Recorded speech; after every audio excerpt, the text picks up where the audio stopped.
Yes, sir, you can start.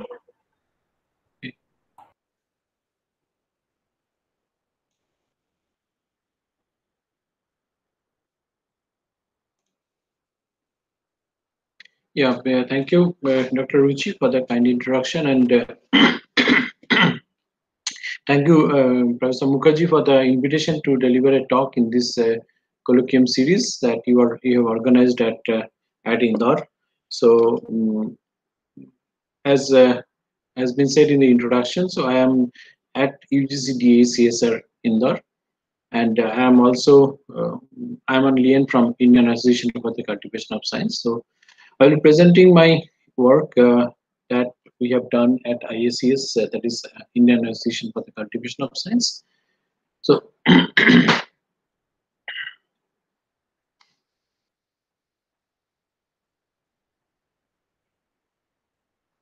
yeah, so I hope that you can see my slides. So I'll be talking on solar cells. That is basically there's a materials work talk, and then I will be talking on solar cell materials beyond silicon. And then before that, I just would like to go say that why we need to go beyond silicon, because wherever you go in India, you find that there are silicon solar cell modules available. But still, what I'm saying here today, that why we need to go beyond silicon.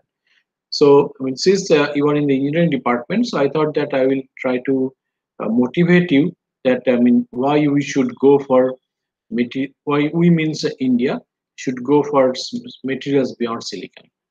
Like, well, let us just start with some statistics. Like, I mean, what is the energy requirement in India, and some initiatives of the government. So, this we have some installed capacity of it should be a little higher now. So yeah, so this is the last 375 gigawatt as on 31st December 2020. So that's the electricity sector in India as the installed capacity. And it is expected that by the end of 2022, it will be around 450 or so.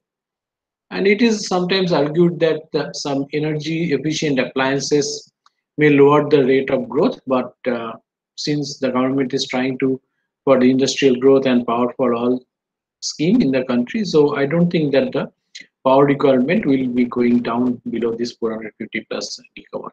So now, as on 31st of December 2020, the energy installed capacity was 375 gigawatt. So it will go up to 450, something like this way. So let's see that, I mean, how they are distributed. So about this 450 gigawatt, so at the moment, the renewable power plants consist 30% of the total capacity. And that's actually a very large value. You can see that this is the renewable part. However, the solar cell remains a little much lesser. That is only 14% of the renewable energy. That is the reason the government is planning that we should have 100 gigawatt of solar power by the end of 2022. 100 gigawatts. So now you know the value that we will be needing 450 gigawatt at the end of 2022, and out of which 100 gigawatt alone should come from solar. That means it's about little less than 25% should come from solar. So that's really a remarkable number. That is 100 gigawatt out of 450 will be coming from solar, and about a half will be from the green energy. That is other energies like water, hydro, and then wind and other things. But since we are talking on solar cells, so still we keep these numbers in mind. That is, we will have an installed capacity of 450 gigawatt, out of which 100 gigawatt will come from the solar. So that is the reason you see everywhere these silicon solar cell modules. So that is the projected thing, that we should be having some kind of 100 gigawatt. So, and it is progressing pretty well.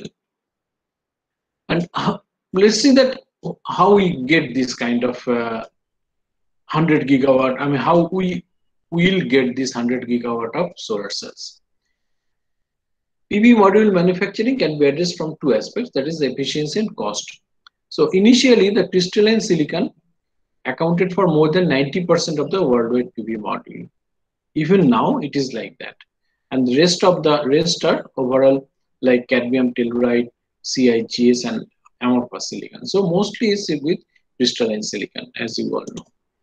And so what are the problems with crystalline silicon manufacturing? Crystalline silicon wafers, they are about 200 micron thick. Why it is so thick? Because silicon is indirect band gap, is an indirect band gap material, and so you need pretty thicker film to absorb enough solar light. So that is the reason you need 200 micron thick crystalline silicon to manufacture silicon solar cell. And of course, there has been attempt to reduce the cost of silicon and use of metallurgical grade silicon instead of semiconductor grade, because initially the silicons that was being used in silicon solar cell, that was semiconductor grade. Now metallurgical grade, or sometimes they call solar grade silicons, are being used, and that is the reason the price has gone down drastically, because now they are using lower quality silicon to manufacture solar cells, what is now called solar grade silicon. So there are impurities, but those impurities have not been removed, which will reduce the efficiency of solar cells. So they kept those impurities in the silicon in solar cell modules, and so that the price can go down. And if you consider this 300 micron thick film and the efficiency of say around 18-17% or so on, then you can simply calculate that 1 megawatt of PV output would require 5 tons of silicon material. So 100 gigawatt of solar panel will require 500 kiloton of semiconductor grade silicon or solar grade silicon.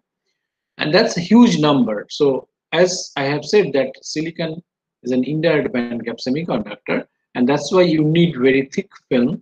And because of this thickness, for 1 megawatt, you need 5 ton of silicon material alone, and for 100 gigawatt, you will be needing 500 kiloton of semiconductor grade silicon. And now let us see that where India stands, that is how much we produce silicon. So that is the chart, a little lower chart, older chart, 2014 chart, but still this number did not change. That is, we do not produce a gram of silicon in India. So that means that for this 500 kiloton of silicon, all the raw material will have to be imported from abroad and then made manufacturing process here. So production facility of even polycrystalline silicon did not somehow flourish in India. So that's an age-old problem. So we do not produce any silicon, but at the same time, we are aiming that we would be having 100 gigawatt of solar PV output by the end of 2022. That would require 500 kiloton of silicon. So now, as I said, that the silicon solar cells are now cheaper because now they are using lower grade of silicon, that is called solar grade silicon instead of semiconductor grade silicon. And you do not know that how long they will last. And if they do not last for long enough time, say after 5 years or so, then you will be having all these 500 kiloton of silicon in your hand, apart from the other module materials and so on. So that's only the raw material. So what is the way to go as a researcher, especially working on material science, that then we have to, of course, find ways to go out of silicon, at least to some extent. If we can start making new materials appropriate for solar cells, at least at the beginning, we can try different materials for silicon instead of silicon. In fact, you will find that in many of the tenders now the government is floating, they are sometimes calling that, like the government of Assam, they are trying that it should be non-silicon solar cell, because silicon we do not produce in India, but other materials like cattail and others we can make it in India. So we have to talk about materials beyond silicon in optoelectronic application, mostly in solar cells. So let us see just what are the materials that have been tried in the last, say, 10-20 years. Of course, organic semiconductors and polymeric materials have been tried, quantum dots have been tried, and then inorganic quantum dots in a polymer matrix, and more recently it is the inorganic organic hybrid halide perovskite. So half of my talk will be based on this organic inorganic hybrid halide perovskite, with which the modules have already been manufactured abroad. So it is possible to make modules of hybrid halide perovskites and make it competitive with respect to silicon solar cell. So let us talk about first the inorganic semiconductors. Of course, we know about diamond, silicon, germanium, and the band gaps are very important. I will show at a later part that why silicon is so important, because it has very good appropriate band gap for solar cell applications. Now let us see that what are the other materials that can be tried in the same energy level, because it is important to have the energy level.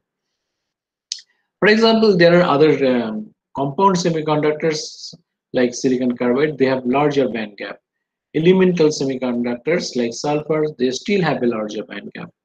3,5 semiconductors, so mostly they are direct band gap semiconductors, or 2,6 semiconductors like cadmium sulfide, cadmium selenide, telluride, and importantly this CadTel or cadmium telluride has a band gap of 1.49 eV, which is very appropriate for solar cell application.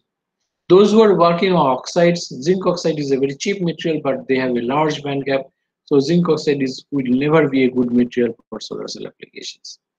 Other materials like cuprous sulfate and then copper chloride and then 4,6 semiconductors. Lead sulfide is very interesting material because lead sulfide can give you infrared active solar cells, because then you can even tap the infrared light of, of the solar spectrum to get the current output by if you use this lead sulfide.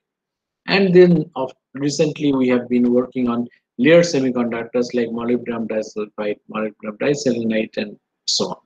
So these are the group of semiconductors that one can try. And of course, cadmium sulfide and cadmium telluride. So other compound semiconductors you can imagine to form. Some of them have already been formed, and it is very simple that how you actually form very complex semiconductors. If you start with a binary material like these 2,6 semiconductors, this is your cadmium sulfide. So you just double it, and then instead of bivalent, you try with monovalent and trivalent, and then you get this kind of compound. So instead of 2,6, I now have 1 and 3 here, replacing 2 with 1 and 3, and then keeping the 6 like here. So it is silver indium sulfide. Or you can even try other semiconductors like CIGS, because you can vary the band gap. Because I will tell you that why you need to optimize the band gap, so you can even try CIGS. Or if you do it 4 times, this 2,6 semiconductor as 4 times, then you can try like monovalent with two atoms, and then bivalent here. That is, you are doubling this one, and then with this 3 you are just dividing into 2 and 4, and then you are keeping this as 4. So from this silver indium sulfide you can make copper zinc tin sulfide, CZTS, which is considered to be very much earth abundant, because all these elements, they are earth abundant and they have a very nice band gap of 1.49 eV. Or silver zinc tin sulfide containing cheaper elements, they have a band gap of 1.5. So just by this kind of multiplicative method, you can generate different, you can imagine, you can visualize different semiconductors, and then check the band gap, whether it is a direct band gap or the value is appropriate, and then you can try for solar cell application. So it is not only CadTel, but you can try other semiconductors in this direction to form solar cells. And those who are new to solar cell, so just one or two slides that how we measure the solar cell characteristics. That's my current voltage characteristics under dark condition. That means that it is rectifying in nature. So nice rectifying in nature. So whenever you will make solar cells, you have to ensure that the dark characteristics is looking like a rectifying in nature, because under light, these simple dark characteristics will just go down in y-axis and will give you light characteristics like this. So this dark characteristics is very important. Often there are researchers who will say that, okay, I do not have a solar simulator or something, so I cannot characterize my material and so on. But for them, my suggestion would be that please try to get very good dark characteristics. This is very important. Unless you get this kind of good dark characteristics, you can never get solar cell activities. So that's my dark characteristics, and under light, it is just like y-axis shift, and then at this point we get the maximum power where we calculate the field factor. So that's my VOC, that's my open circuit voltage, and that's my short circuit current. So open circuit voltage, that is under light, and if I do not do anything, I mean if I do not make any connection, I will get that much of voltage in an multimeter. And that's my short circuit current, that is if I just connect it directly, then I may get that kind of current, which is called short circuit current. And from this VOC, ISC, and then fill factor, one can calculate the power conversion efficiency like this. So that is the formula that we often use to calculate the power conversion efficiency. Just briefly, that I mean how these solar cells actually work. I mean, this is a little different than solar cell behavior. So you can see that in organic photovoltaic devices, they are mostly kind of a heterojunction or heterostructure we all talk about. So what is heterostructure? Heterostructures mean that you take two materials and then form a junction between the two materials. So for example, if you have two materials, one and the other, where sometimes it is called HOMO and LUMO, and donor and acceptor material, then you find that their energies are in such a way that I will have a better picture somewhere. No, okay, yeah. So, so they will have some band diagram, and then because of the band diagram, electrons and holes will be separated immediately by themselves. So that is the advantage of this using this heterostructure, because you have to understand that in a solar cell, what we are doing is that we are shining light, and then upon shining of light, you are generating exciton, and this exciton means electron hole pair, bound electron hole pair, and because of this bound electron hole pair, you have to break the bound electron hole pair. That is, you have to separate the electrons and holes, and once you separate, you have to just push the electrons and holes to the opposite direction to get a short circuit current. But again, this breaking of exciton and then transport of electron and hole to the opposite direction, these two things have to be done without any application of a bias, because in solar cell we are not expected to apply any bias. So how we can do this? That is, by without application of bias, how can we do all these things? That is dissociation of exciton and transport of electrons and holes. That is done because of the heterostructure. That is, the energy levels are chosen. Energy levels of the two materials are chosen in such a way that upon illumination of light, electrons and holes are, of course, that is the boundary excitons are formed, and then excitons will be dissociated, and upon dissociation, the holes will move in one direction and the electrons will move in the other direction, and then in the external circuit we will get a current or device current, what we often call as short circuit current.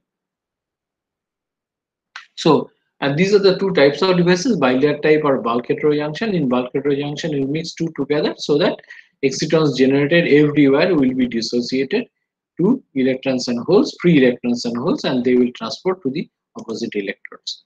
So that's how we do the research on organic solar cells.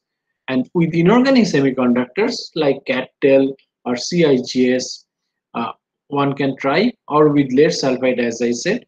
So these are the next things that you can try, or more importantly, of late, as you know, that organic inorganic hybrid perovskites or methyl ammonium lead iodide, those are very important material, become very important material for solar cell application. So materials engineering in solar cell is like this. That is, you start with a new semiconductor having a novel properties like A. Synthesize, characterize the material, and find a band match semiconductor B. That would form a type 2 band alignment. What is type 2 band alignment with A?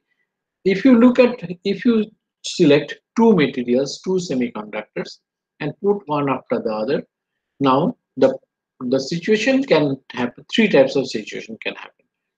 Each semiconductor means you have a conduction band and valence band. Fine. And if you have another semiconductor having a conduction and valence band, they can be something like this, which is called straddling gap or type 1 band gap, type 1 alignment. They can be type 2 band alignment, that is, the materials can have staggered or type 2 band alignment, or they can have something like broken band gap, broken alignment, or type 3 band alignment. So these are the three possibilities. That is, either they both are inside, or one is both are down, and or both are down to the even the conduction valence band. So these are the three types of band alignments you can imagine. But we always talk about this type 2 band alignment. That is when the conduction band is lower than the conduction band of the other material, and valence band of the other material is lower than the valence band of the other material. What is the advantage here? That wherever you shine light and form exciton, that is, if it is here or if it is here, then you will be able to dissociate the exciton into electrons and holes. So either when the light is falling on this material, the holes will immediately go here. Sorry, electrons will come stay here, and then if you shine light here, and then you will find that the electrons are going here, and then the holes are going in that direction. So that's the direction we work, band engineering of the heterojunction, to tune the band diagram, and then fabricate heterojunction devices and then characterize them. That is the direction we work always. That is, we try with a heterojunction that is based on two types of two semiconductors and form a heterojunction, and then do these device characteristics. I have been talking on perovskite. So what is perovskite? Perovskite is kind of a calcium titanate oxide mineral composed of calcium titanate, and the name has come from Russian mineralogist Lev Perovsky. And then perovskite have a kind of a cubic structure, AbO3 kind of structure. And I will be talking on Goldsmith torus spectra and related stage. And what is the perovskite solar cell structure? Perovskite solar cell structure is not a kind of a two materials, it's a three-layer structure, PIN or NIP structure. So either it is NIP structure or it is PIN structure. Why we need this kind of structure? Because the perovskite material is such that after light absorption, charge generation as well as charge extraction occurs in the perovskite material. That is, the carriers dissociate immediately, and you will have kind of ionic conduction in the material. And once you have these holes moving in one direction and other electrons moving in the other direction, because of the hole transporting material and the electron transporting material, you get current in the external circuit in this way. So these materials in perovskites, you have this kind of transport of holes, transport of electrons and holes occur through hole and electron transport layers respectively. So when we talk of hybrid halide perovskites, we talk about this ABX3 kind of structure, crystal structure. So it can be like cesium tin iodide or cesium lead iodide. So it's like cesium lead iodide is being considered as solar cell materials. And cesium tin iodide is a p-type hole transport material in dye-sense cells and solar cells. The other material that we are talking, we of late have been working, and a lot of people are working on, that is called hybrid halide perovskite. That is, it means hybrid. That is, it has both organic and inorganic components. That is, you have the organic cation, so it is a kind of ABX3 structure. A is a monovalent organic cation, B is a bivalent inorganic cation, and X is a halogen. So because of this organic and inorganic, you call this as the hybrid halide perovskite. And we all know now that the methyl ammonium lead iodide or CH3NH3PbI3 or MAPI are is the more famous material, and I will be showing that why this methyl ammonium lead iodide is so famous today. Let us see the structure of this methyl ammonium lead iodide. Methyl ammonium lead iodide is a ABX3 structure where A is the monovalent cation in the CH3NH3X and B is a bivalent metal like lead, and X is a halogen. So there is a kind of PbI6 octahedra here, 8 octahedra here, PbI6, and in between at the center you have this methyl ammonium. There is this a kind of dumbbell thing. In one side you have methyl NH3 group, in the other side you have CH3 group, and other side you have NH3 group. And because of this CH3 and NH3 at two ends of a dumbbell, so it is a kind of permanent dipole moment. And you have this kind of dipole sitting inside the cage of PbI6 octahedra and forming a cubic lattice. So that is the structure here. So his B side cation is a 6-pole coordinated by the anions to form a BX6 or PbI6 octahedra, and this cation, which possesses strong electric dipole, is surrounded by this PbI6 octahedra. And the octahedra are arranged in the 3D corner sharing network in the cubic lattice, and each cavity of this network is occupied by this by this CH3NH3 cation. And the size of the methyl ammonium cation is such that it can rotate inside the cage of PbI6 octahedra. So you have PbI6 octahedra, and then there is a cage here in the between, and that cage is just enough to allow CH3NH3 ion to sit there, and even not only that, it allows it to even rotate within that cage. So that is the structure of methyl ammonium lead iodide. Sometimes it is shown like this. This is my PbI6 octahedra, and this is CH3NH3 plus, or the dipole moment. Why it is so important? What are the so special properties of this particular material? It is rare to find this type of methyl ammonium lead iodide material which possesses so important and so interesting properties. Structural stability. This material is structurally stable. I will show you that from Goldsmith tolerance factor that whatever you do, you will still remain a structurally stable compound.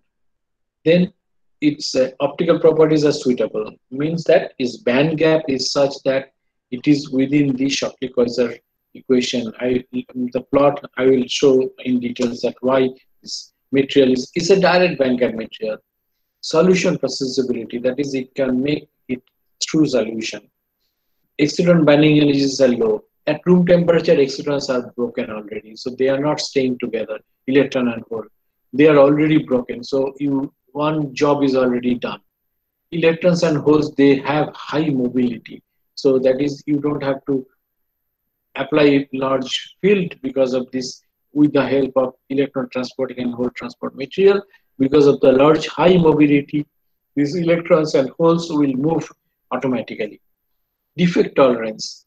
Of course, there are defects because it's solution processed, but defect states are not creating any problem in the transport of the carriers.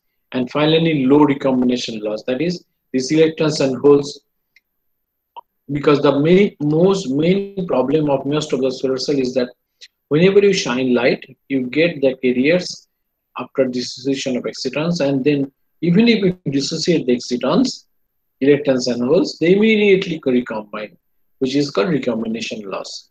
But here, what we will show that here this recombination is not possible because of a lot of deep physics over there. That I will show you that why in this material recombination is not possible, and that is because of this low recombination loss. So for all this material, all these properties, we are getting very high efficiency solar cells in methyl ammonium lead iodide. Let's start with structural stability. So I said that is a methyl ammonium lead iodide. So methyl ammonium, lead, and iodide. There are three moieties, three groups. So I can either change methyl ammonium, substitution at the methyl ammonium site, that is possible, or lead metal substitution. So like, instead of lead, they are introducing tin here, or halogen. So instead of iodine, one can try bromine, chlorine, and so on. So importantly, that whatever you do, either this substitution as the methyl ammonium site, or metal substitution, or halide engineering, you will find that the material remains structurally stable. How do you determine structural stability? Structural stability is determined by Goldsmith tolerance factor, that's an empirical formula, and octahedral factor, which are derived from effective ionic radius of the element. And they are indicative of the structure, degree of structural stability and distortion in the crystal lattice. So this Goldsmith tolerance factor is determined by Ra plus Rx by this formula. That is, they are the effective ionic radius of the three moieties that have created from the material, or the tolerance factor. And it is now known that a stable perovskite structure must possess T equal to T between 0.75 and 1. And mu, the octahedral factor, should be between 0.44 and 0.9. Let's see what happens for methylammonium lead iodide. For methylammonium lead iodide, the tolerance factor is 0.81. As you can see that it is well within this 0.75 and 1. So if you do this kind of halide engineering or substitution at the methylammonium site or metal substitution, you still have Goldsmith tolerance factor within this domain, 0.75 to 1. If you do a little change, then you are still there. So, and the mu is, for example, in methylammonium lead iodide, it is 0.64. So these two values are giving me a lot of room for substitutions while tuning the because we often do this substitution to tune the electronic properties or band engineering. So whatever we do, that is, we do halide engineering substitution at the methylammonium site or metal substitution, we are still well within the limit of Goldsmith tolerance factor and octahedral factor. So that's we have shown here large number of materials, if you can read. So large number of materials, and we have shown the octahedral factor and tolerance factor. So you see that our Goldsmith tolerance factor formula says that it should be between 0.75 and 1. So anything between Goldsmith tolerance factor 0.75 to 1 are stable. Only some materials like this are little unstable. Otherwise, all these materials have tolerance factor within 0.75 and 1. And similarly for octahedral factor, so it should be between 0.44 and 0.9. So you can see that octahedral factor is 0.5 to 0.7 or 0.65 or so for all these materials. So that means that it tells you that all these materials are structurally stable. And optical properties, I said that they have very nice optical properties. So if I look at this Shockley-Kozel limit equation, which tells you about this maximum theoretical efficiency possible in a solar cell using a single p-n junction, and this Shockley-Kozel limit says that it will be something like this. That is, the maximum efficiency can be 32 or 32%, provided the band gap is somewhere here. If you select a large band gap, I talked about the problem of zinc sulfide.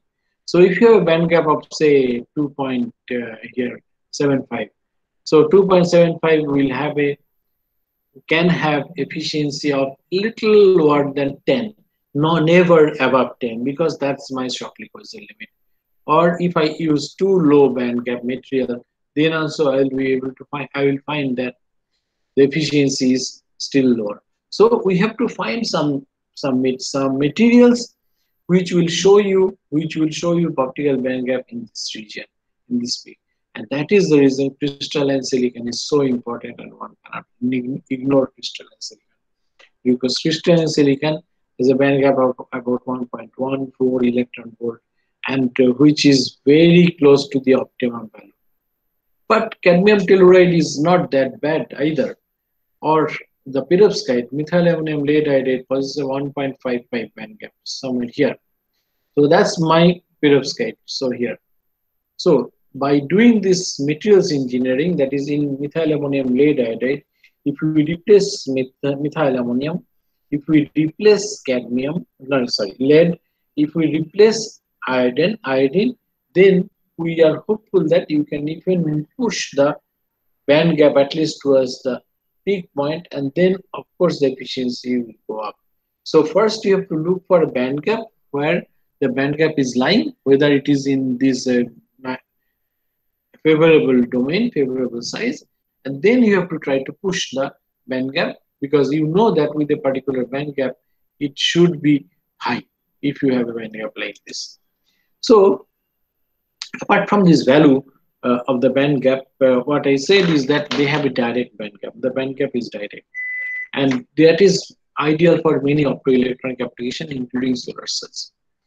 And what is direct band gap? That is the minimum of conduction band and maximum of the valence band both reside at the corner point in the EK space leading to this direct band gap. So you can have a direct transition between this band gap, between these two bands. And and the organic moiety does not directly take part in the formation of bandages, but also has little influence on the steady. Other important part is high extinction coefficient. What is extinction coefficient? Extinction coefficient is a parameter which tells you that how many photons the material can absorb. That is per unit thickness. What is the quantum of absorption? So it has been found that this, apart from this near optimum band gap, methyl ammonium lead also possesses a high extinction coefficient, and that gives methyl ammonium lead iodide a strong optical absorbance in the visible range of electromagnetic spectrum. And we can explain that why this material has a high extinction coefficient, but let us skip that all the details. That is why this particular material has a very high extinction coefficient. The other thing that we need is this solution processability. So the material we must be able to make the material for through solution process, because through solution process we'll be able to synthesize the material for large area application, because then we'll be able to make large area thin films. This methyl ammonium lead iodide you can make in the solution method. I have just shown two methods to make methyl ammonium lead iodide. So that's called one-step deposition approach, where you add methyl ammonium iodide and lead iodide together in DMF, and DMF is dimethyl formamide, and then spin it and then annihilate at 100 degrees Celsius, you get film. So that is as simple as that. Or there are the two-step method where you first spin lead iodide in DMF solution and then methyl ammonium iodide in isopropyl alcohol. IP is isopropyl. So you spin on top of that and then annihilate a little at 100 degrees Celsius, you get beautiful crystalline, polycrystalline methyl ammonium lead iodide thin film. And you can work with this material for solar cell application. That is as simple as that. So it is one-step method or two-step or sequential deposition approach to make the material.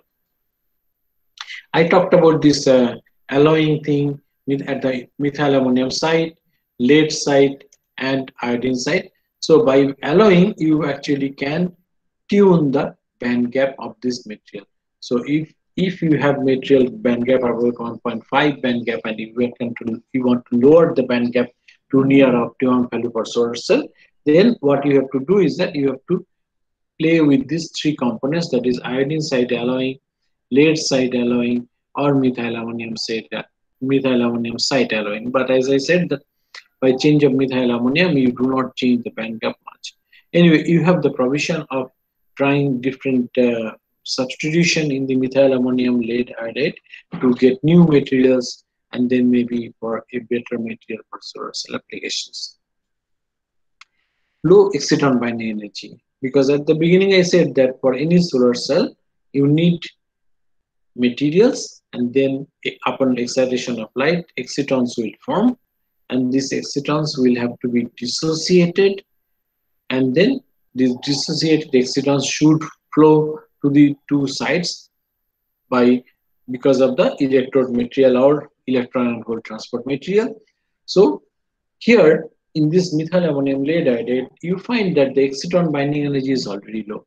At room temperature, the excitons are no more stable. So they immediately dissociate and then give rise to electron and holes, free electrons and holes. And with high, and because that there are reasons that why it has a kind of a high, a low exciton binding energy. So it is as low as 10 to 50 milli electron volt in methyl ammonium lead iodide. And the excitons are Warnier type because of low binding energy. They do not reside in single molecule. And also, in addition to this low binding energy, it has high electrical mobility. That is, the mobilities are very high, 2 kilo, that is 2000, more than 2000 centimeters square per volt second, or even 9000 centimeters square per volt second. And because of this high mobility, if you can dissociate the excitons, then the electrons and holes can move very fast across the device. So we have like this defect tolerance. Defect tolerance is that, as I said, that the materials are formed through solution process, and any semiconductor which is formed through solution processing, you know that there will be defects. There will be defects in the material since it is formed through a crude method of solution processing. But these defects, where do they form? If these defects they do not interfere with the transport of carriers, then you really do not care of the defects. Let the defects be there, but they are not disturbing your transport properties. So depending on the stoichiometry of the precursor, the activation energy of the defects, only one type of defects dominate in methyl ammonium lead iodide, and the self-doping can be either P-type or N-type. And as we said that these defects are formed with VB and CB forming anti-bonding, and due to a weak electromagnetic nature of the iodine, I have some other thing. As a result, under the influence of strong sp coupling, the valence band maxima is pushed to the high level so that the dominating acceptor levels become shallow. So the defects are really very shallow, and then dominating donor tape vacancies from shallow levels owing to high ionicity of the methyl ammonium. That is, the defects are somewhat inert. So that's the more important thing. So there will be defects in methyl ammonium lead iodide, but the defects are somewhat inert and they do not have an adverse effect as adverse impact on carrier diffusion length or carrier lifetime. Rather, they do not have an adverse effect in the conduction process. So this is in contrast to other semiconductors like CZTS or chalcopyrite CIGS. Here, because of this defect tolerant, they are not defect tolerant, because if there is any defect in these semiconductors, in these quaternary semiconductors, then the transport process become hampered, and then you get non-radiative recombination immediately because of formation of defect states. But in methyl ammonium lead iodide, even though defects are forming, the defects are not taking part in the conduction process, and that is they cannot just recombine radiatively the defects.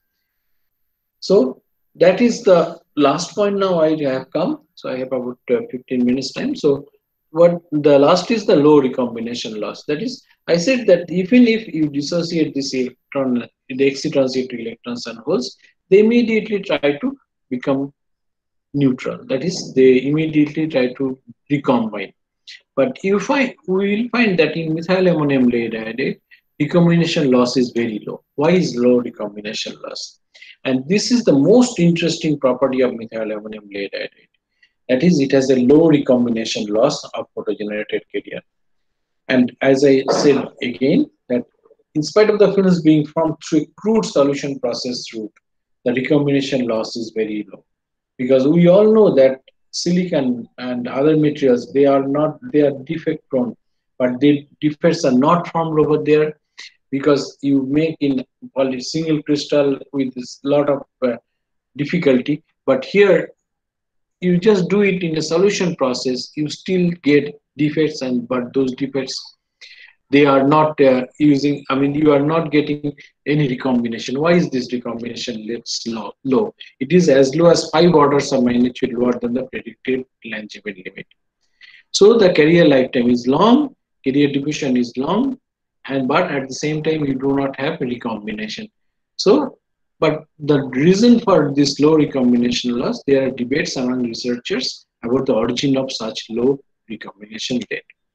So what are the possibilities of such a low recombination loss? Because it is really very surprising that the material being formed in the solution process method can still have a low recombination loss. So there are many school of thoughts, like, I mean, presence of ferroelectric domain, screening of band edges, formation of large polarions, photon recycling, and defect tolerance nature, pressure driven structural change, and charge localization by thermal effects and Rashba effect. So we have worked with Rashba effect, and then we believe that the Rashba band splitting is one of the main reasons to get low recombination loss in this material. What is Rashba effect? Rashba effect is a K-dependent spin splitting. That is, let me just cut the story short. That is, Rashba effect says that in this material, because of large spin orbit coupling arising out of high Z material, that is zinc and iodine, the conduction band is split into two and the valence band is split into two. So if you take any material, this methyl ammonium iodide, instead of one conduction band and one valence band, you have two conduction bands and two valence bands. And these two are, because conduction band by definition should be only one, but I am saying two conduction bands because they are spin related, spin dependent. That is, for upspin electron, if this is the conduction band, for downspin electron, it is this conduction band. So these two states are meant to accommodate spin selected electrons. That is, select one type of electrons, spin selected electrons, and the other one accommodates or transports the other type of electrons having the other spin states. Similarly, the valence band has also like this. So the researchers immediately thought, so that's the picture more or less. So researchers immediately thought that, okay, so you have two splitting, so that's one band here and that's the other band here. So that means that I have a better picture here. Yeah. So that means that recombination is not possible because they have dissimilar spin states. What is called Rashba effective model, where the spin textures are such that the lower of the conduction band, the higher of the valence band, they have different spin states. And if they have different spin states, that means that these two carriers, the electron and hole, will not be able to recombine because they have spin, they will have to undergo spin forbidden transition. So that is not allowed to form. So that is what is called one type of spin allowed transition process, and the other is called spin forbidden transition process. So there were two, this is theoretical work. So they said that this methyl ammonium iodide, you have this kind of spin forbidden transition model, and the other said that no, that's not the correct. So it should be actually spin allowed transition model is valid. So even if they split, they should still be able to recombine. So as an experimentalist, what we did is that we tried to get an insight from insight about these bands, about these four bands now, two conduction band and two valence band. How we did that? We used spin polarized spectrum spectroscopy, because now we try to inject electrons, spin polarized electrons, and then try to see where the electrons are going. Are they going here or there? So by this way, we could tell that what are the spin states of these two conduction bands and the two valence bands. And what we have found here is that, yeah, there are two valence bands and two conduction bands like this, but this inner of the two, that is the inner of the two, that means that this is the conduction band and that's the valence band, they have similar spin states. So actually, this means that this model is valid. So there should be possibility of in recombination, but still we get low recombination loss. Why it is like that? Then we realized that we could do kind of a mapping of the domains, and we found that the domains are too small, and the size of the domain are molecular in nature. That is, even though you have this model valid, but this transition is not no longer possible because you need some kind of, I have some picture, nice picture here. Yeah. So now, as I said that they have, because of the dielectric constant, these electrons and holes are residing in different molecules. And since they are residing in different molecules, they are now forbidden by the spin selection. So this recombination is not allowed between the whole electron here and hole here. And similarly, recombination is not possible because of from the electron here and the hole here. So that is the inter-domain spin forbidden transition. Because of, now we said that because of the Warnier exciton, you need inter-domain transition, and the size of the domains are molecular in nature. And because of this inter-domain nature, and we have said that they have the Rashba band splitting in the two opposing domains, and for inter-domain recombination, electron of a domain and hole of the neighboring domain do have opposing spin textures.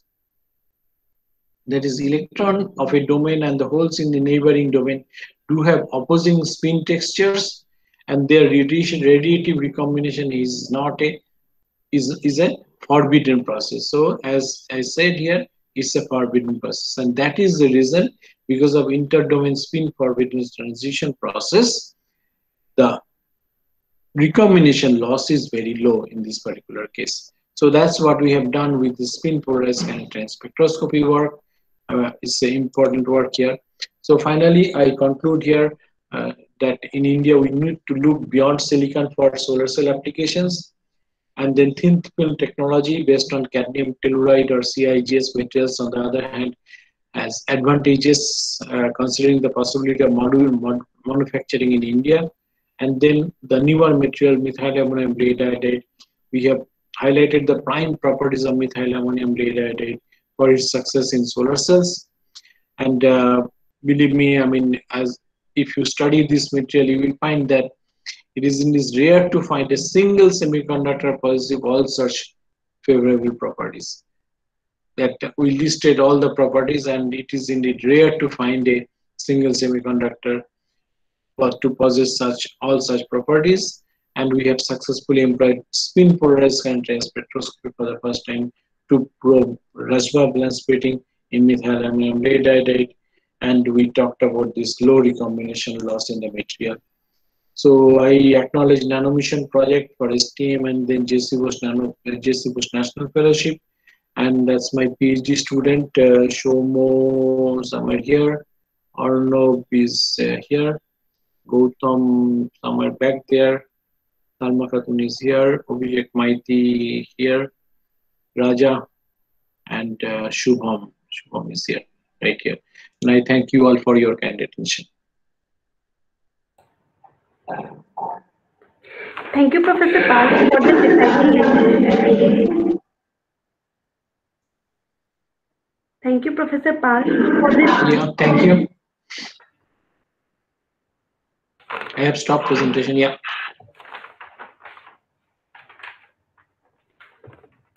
Thank you, Professor Park, for this exciting lecture. Participants, the floor is now open for the questions.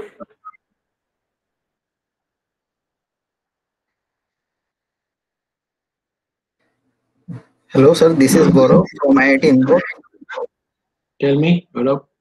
Yeah, sir. For perovskite material, there is one of the issue that is atmospheric stability. Sir, can you Yeah. comment on how to increase this atmospheric stability? Because as it is exposed to the atmosphere, its efficiency goes down drastically. Yes. So that was the initial problem this perovskite material faced, but now researchers, we are not working on stability issues, but now researchers have worked on it, and now they have even manufactured the module based on methyl ammonium iodide. Right? So they are using some kind of additives and then protective layers to protect the material for solar cell module manufacturing. We are not working on on stability issues. So, but the researchers have worked on this, taken care of this issue. Okay, sir. Thank you, sir. Any other queries from the participant side?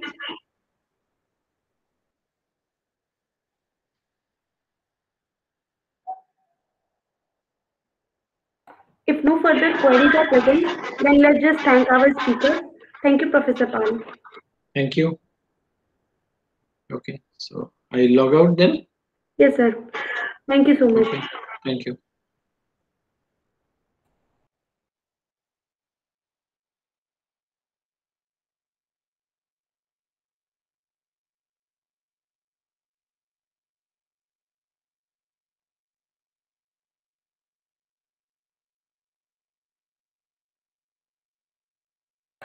Participants are requested to stay connected. We will start our next lecture in few minutes.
Hello.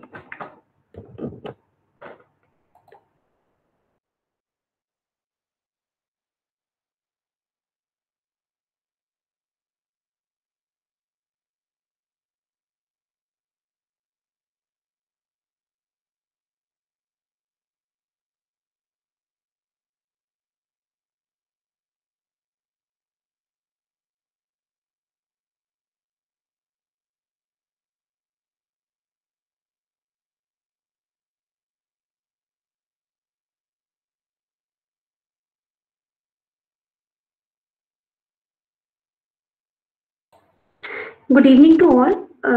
Good evening, Professor Pakira. Uh, Yes, good evening. I am here. Participants, Professor Pakira is going to give a lecture on the topic of a theoretical development of porous organic nanoelectronics material and 2D material with their application. Before going through the lecture, I would like to give a short intro of Professor Pakira. Professor Pakhira is an associate professor in discipline of physics and discipline of metallurgy engineering and material science at IIT Indore. His postdoctoral research fellow, Nagoya University, Nagoya, Achin, Japan, University of California, Berkeley, USA. He had completed his PhD in material science and physics in 2018 to 2013, IASC and Jadavpur University, Jadavpur. Early career research awards. His early career research awards are Ramanujam Fellowship in 2017 from the DST Government of India, Alexander von Humboldt Fellowship for Foreign Researchers, Japan Society for the Promotion of Science, International Postdoctoral Fellowship. His research interest includes theoretical condensed matter physics and nanoscience, application of DFT, strong correlation effect in electronic materials, hybrid organic-inorganic perovskites, and novel 2D materials, alkali ion battery, novel batteries technology, renewable energy material, and solar cells. Now I request Professor Pakhira to continue with the lecture. Okay, thank you, Ruchi, for your wonderful introduction. And thank you, Dr. Mukherjee, for his kind invitations and allow me to give a presentation today here. Thank you all of my participants who are here to listen these lectures. So I'm going to give a presentation today or some my research work, which is almost all our current work, last 2-3 years what I did. Mostly I will present today the theoretical development of these 2D materials, as already which describe the title. So I have a little bit modified the title is the theoretical development of 2D materials and porous organic electronic materials and nanoelectronics materials with their potential application. So let me proceed for my presentation. So already Ruchi informed me about this. I am assistant professor in the Department of Physics and Center for Advanced Electronics, and I'm an adjunct fellow in the discipline of engineering at IIT Indore. And I'm giving a little bit more detailed introduction what kind of work I did during my research, etc. I started my research career at Indian Association for the Cultivation of Science. Just previous lecture and Professor E.J. Paul is the faculty member in that institute. I did PhD in that institute in 2013. That time I was developing methods to compute the spectroscopic properties, hydrogen storage problem, weakly bound complexes. We have a couple of publications from ISS Kolkata, like Journal of Chemical Physics, Chemical Physics Letters, Journal of Physical Chemistry, etc. Then I moved to US in 2013 beginning. I did postdoc with Professor William Lister. They are the world famous, and Professor William Martin Hidgarden at University of California at Berkeley, at Lawrence Berkeley National Lab in USA. That time I was working on development and application of quantum Monte Carlos and CO2 reductions, developing some novel materials, and we have a couple of publications, mostly Journal of Physical Chemistry A and Physical Chemistry and Chemical Physics, like that. Second postdoc I got in Japan as a JSPS fellow, that Ruchi said. JSPS fellowship is one of the prestigious fellowship in the world for the international researcher, and I got a chance to work with Professor Nagaoka at Nagoya University in Japan. That time we work on the mostly metal organic framework and their applications. Then third postdoc I went back to USA in around 2015 to 2017 end. I was there. I was working the world famous lab, which is called National High Magnetic Field Laboratory. Probably you may not know the biggest magnetic field, DC, and MAG lab is there. It's called National Magnetic Field at Florida State University. I work with Professor Husil Cottage in various areas of 2D materials, nanoelectronics, nanomaterials, especially covalent organic framework. Today I will give you presentations. TMDs, 2D materials, porous material, that's a covalent organic framework, nanoelect work working that, and hydrogen storage, alkali and battery, O2 reductions, many other work, and we have a couple of nice publication from that base, like advanced energy materials, ACS Nano, Journal of Physical Chemistry, CPCCP, etc. 2018, I started my research career independently at Indian Association for IIT Indore as a Ramanujan fellow, and then I became permanent faculty and assistant professor. I was mainly I'm working in various area of that material science, 2D materials and nano electronics, porous electronics, basically covalent organic framework, alkaline and battery, and a lot of publication we did from IIT Indore. For example, it's Advanced Energy Material, ACS Nano, Journal of American Chemical Society, Nanoscale, ACS Applied Energy Materials, ACS Applied Biomaterials, ACS Sustainable Chemistry and Engineering. Many nice work we did, and we are keep on working on that.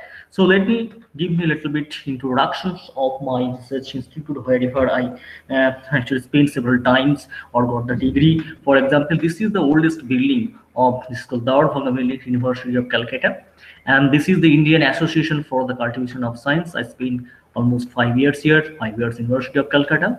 Then this is the University of Berkeley, California at Berkeley, which is the one of the beautiful city in the world.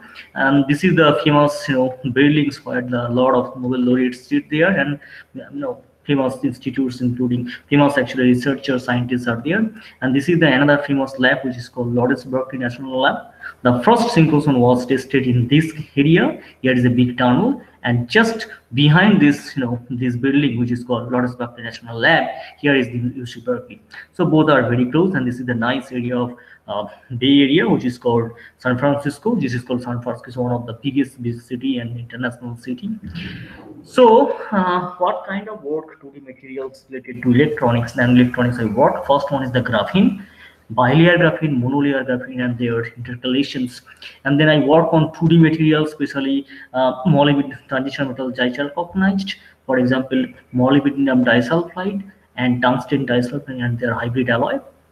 Recently, we work on the covalent organic frameworks as is semiconductors, and then we work on the metal organic framework. And we recently worked for this hydrogen storage in the covalent organic framework, whatever we developed. We see that and carbon nanotube and nitrogen tube carbon nanotube, which is very useful for energy storage devices, especially zinc or battery purposes. Then we work for O2 catalyst design for O2 reductions and clad layer catalyst. Recently, we also work on thermoelectric materials and non-organic organic electronics material, porous materials, which is called transition metal intercalated covalent organic framework. And then we work recently on co-intercalated battery, alkaline battery. We work on the arsenic doped black phosphorus, which is very useful for field effect transistor in our area. And this is the one of the nice material which has a bipolar junction effect, transition effect, BJT effect. We see that. And recently we work on this, hydrogen storage in covalent organic framework. These are the materials we are working several years, not today's work. I should say I am working such kind of areas not today. It may be last probably 10 years or more than that. We are working several area. These are the most recent work I'd like to present today. So another few works which is very much interesting and working on to that continue such kind of work. This is another genus TMD we have developed, another co-intercalated developed, and that is very useful for co-intercalated battery. We submitted in 2018 and almost publicity says as is. It's take longer time to that work. So when we are trying to develop some materials theoretically, experimentally, first of all, we have to know what is the useful ways to design that material in theory. So we have to take some computational advancement or some technology or methods that would be useful for our current purposes. So first I need to define what is called computational method. In computational method means we use some mathematicals or mathematical approximation mostly, and then we can adopt this kind of mathematical approximation in computer program to get the novel results related to these many things like material science, engineering, electronics, electrical engineering, advanced nanoscience, and material science and engineering reference problem. If we add one of the powerful technology, powerful theory in computational method, which is called quantum methods. Okay, so in that cases what happens, same mathematical approximations we will introduce from the quantum concept. Okay, we'll focus mostly the equation and approximation which could be derived from the normal quantum mechanics, which is the basic postulate of quantum mechanics proposed by several scientists, for example Max Planck, then Schrodinger, many others. So basically that's what we have highlighted. Here computer will solve the Schrodinger equations. It does not matter molecule, anything. It depends on the structures, 2D materials, nanotubes, anything.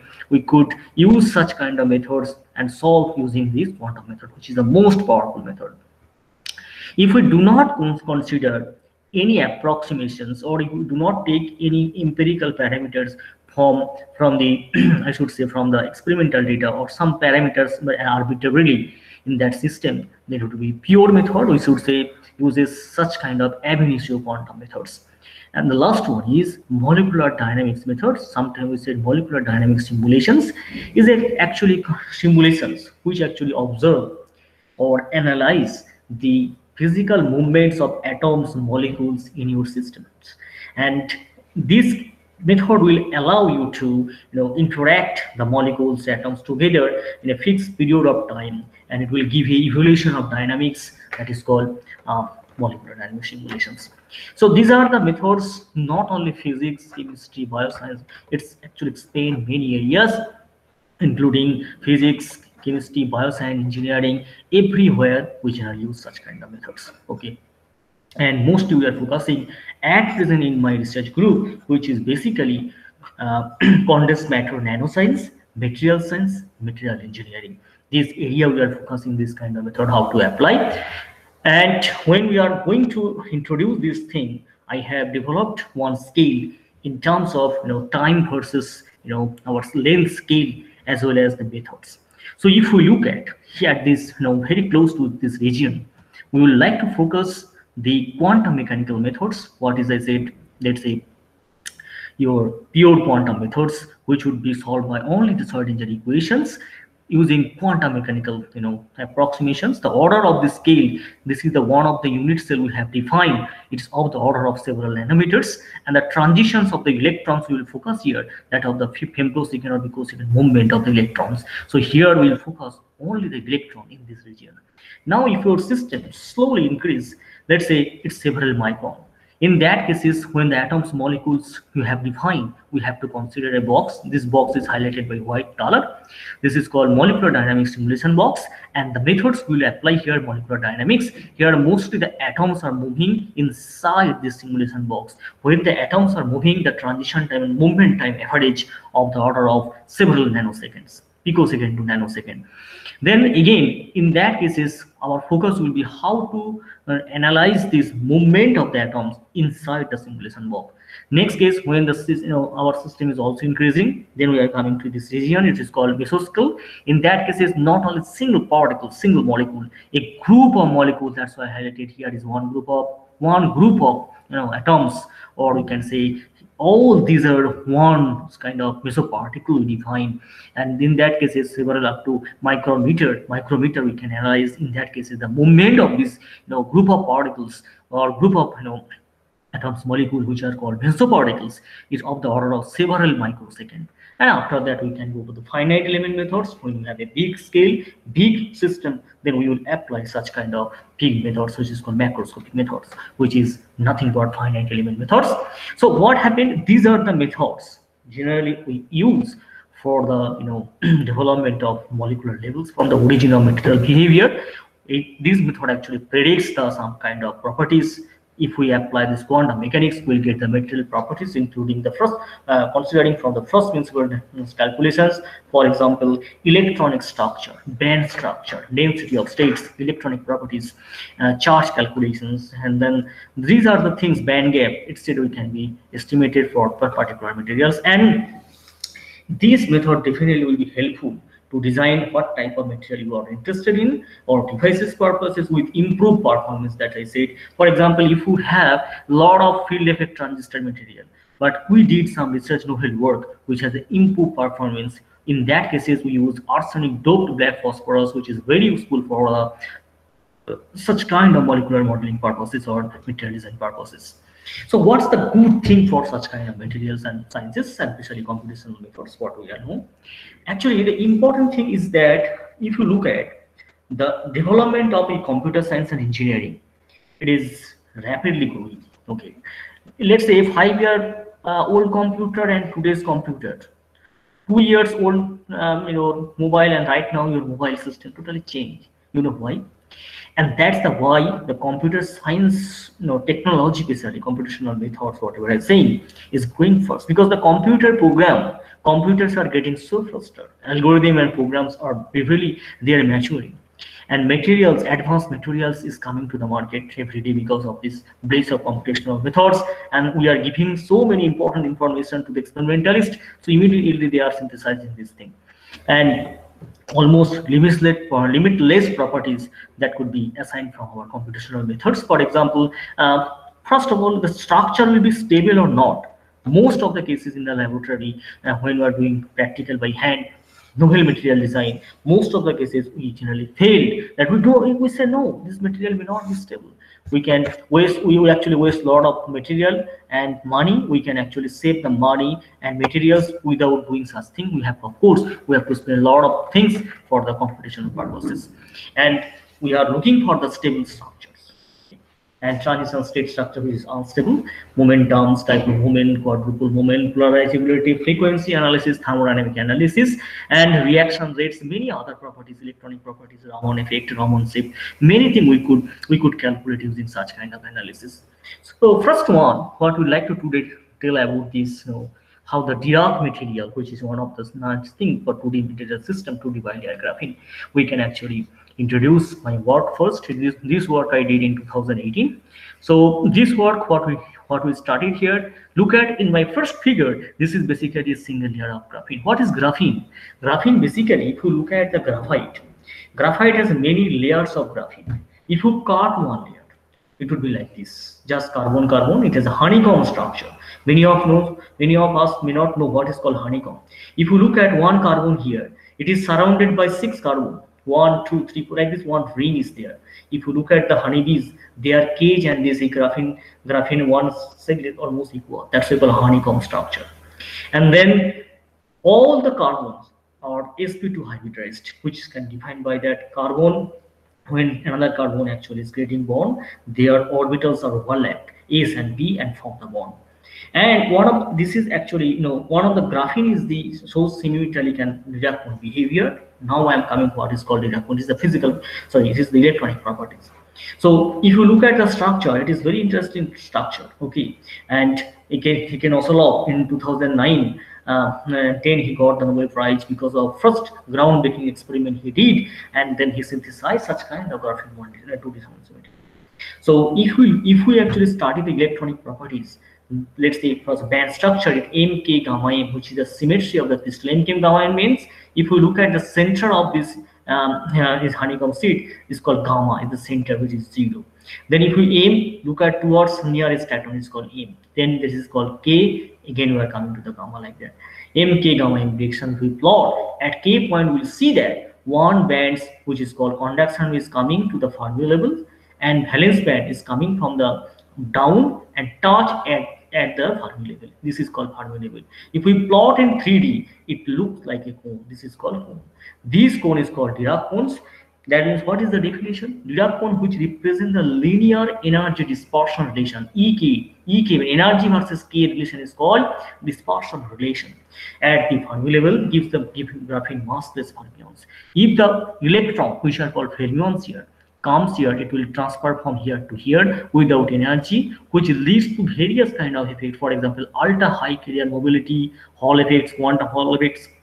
Many unusual properties can be observed. For example, topological insulator. Basically, what happened? Dirac cone at the surfaces, which describe the unusual electron transfer properties of material. It may be like graphene topological insulator purpose is over, but always you can see that this Dirac cone observed at k point. So this is my first study I did when we have actually started the analysis theoretically. I got the symmetry of this graphene has E6MMM, hexagonal symmetry, is a hexagon, and it has a lattice parameter roughly equal to V2.45 angstrom. Then we studied the electronic means first band structure and density of states. If we look at the density of state, the total density of state, whatever we analyze, if we look at this is the total density of state, probability means of the electrons to be in such kind of energy level. These are the probability. Okay, so if you look at exactly at the Fermi level, almost 0 and zero probability of the electrons. When electrons occupied state is almost zero. Then what we observe, if we close the little bit this Fermi level of the order of several micro or milli electron volt, you will see that large electron density is appearing. We have done further analysis. We found that carbon p orbital is the reason for that. If you look at this, the carbon, and carbon has three subsets, px, py, pz. And we found that px and py is busy to create the bond with the other carbons, but pz is totally free. That's why the electron density exactly follow the total density exactly follow the pz orbitals of the electron. So now what we did, we actually tried to intercalate the graphene, intercalate the transition metal between two graphene layers.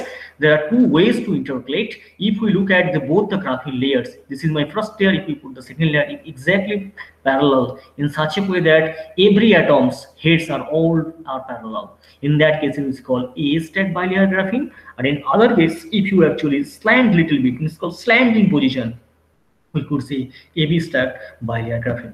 So in that cases, if you look at A stack bilayer graphene compared to just normal single layer of monolayer graphene, you will see the lattice parameters slightly change. A equal to B, but the symmetry is totally same. And we have plotted the band structure. You will see that the Dirac points little bit shifted either towards the conduction band and towards the valence band, not in the Fermi level. Dotted line represents the Fermi level. We found that A stack bilayer is a zero band gap semiconductor, exactly like monolayer graphene, but it has different characteristics if you look at the density of state calculations. Now what we did one thing. We took vanadium and we have intercalated vanadium at the centroid of the rings. In that such a way, when we have the bilayer graphene BLG with one vanadium per unit cell, it might have the spin of these vanadiums either up or down, doesn't matter. In that cases, we found that lattice parameter almost double, A equal to 4.94 angstrom, but the symmetry still remains same. We studied the electronic properties calculations in MK gamma M directions. Besides the band structure, we found that very interesting, the Dirac cone is here at the Fermi level, and it has a huge electron density. What concept graphene? That graphene has maybe a Dirac cone or Dirac material total density of state 0, but in this study we found that the density of state is not 0. It has a large electron density because of the metal behavior, but when the band processes are in this specially Fermi level, we found the Dirac cone, and that is called 2D Dirac material. And BLG, single BLG, is a zero band gap semiconductor. Of course, when we have intercalated one vanadium per unit cell, it became the Dirac material. So the reason behind that, if I will analyze what is the reason. So if you look at the reason, I would like to focus on here, look at the electronic configurations of vanadium. Vanadium has 23 electrons, and outermost layer electron, you will see total 5 electrons in 4s and 3d, total 5, 4s2, and in valence shell there are actually 5 electrons. Among 5, 3 D electrons is called D electrons. So first row transition metal cases, transition metal cases, you will see in the D cell there are 3 unpaired electrons. So we'll come to the next cases. So now the question is, you did only one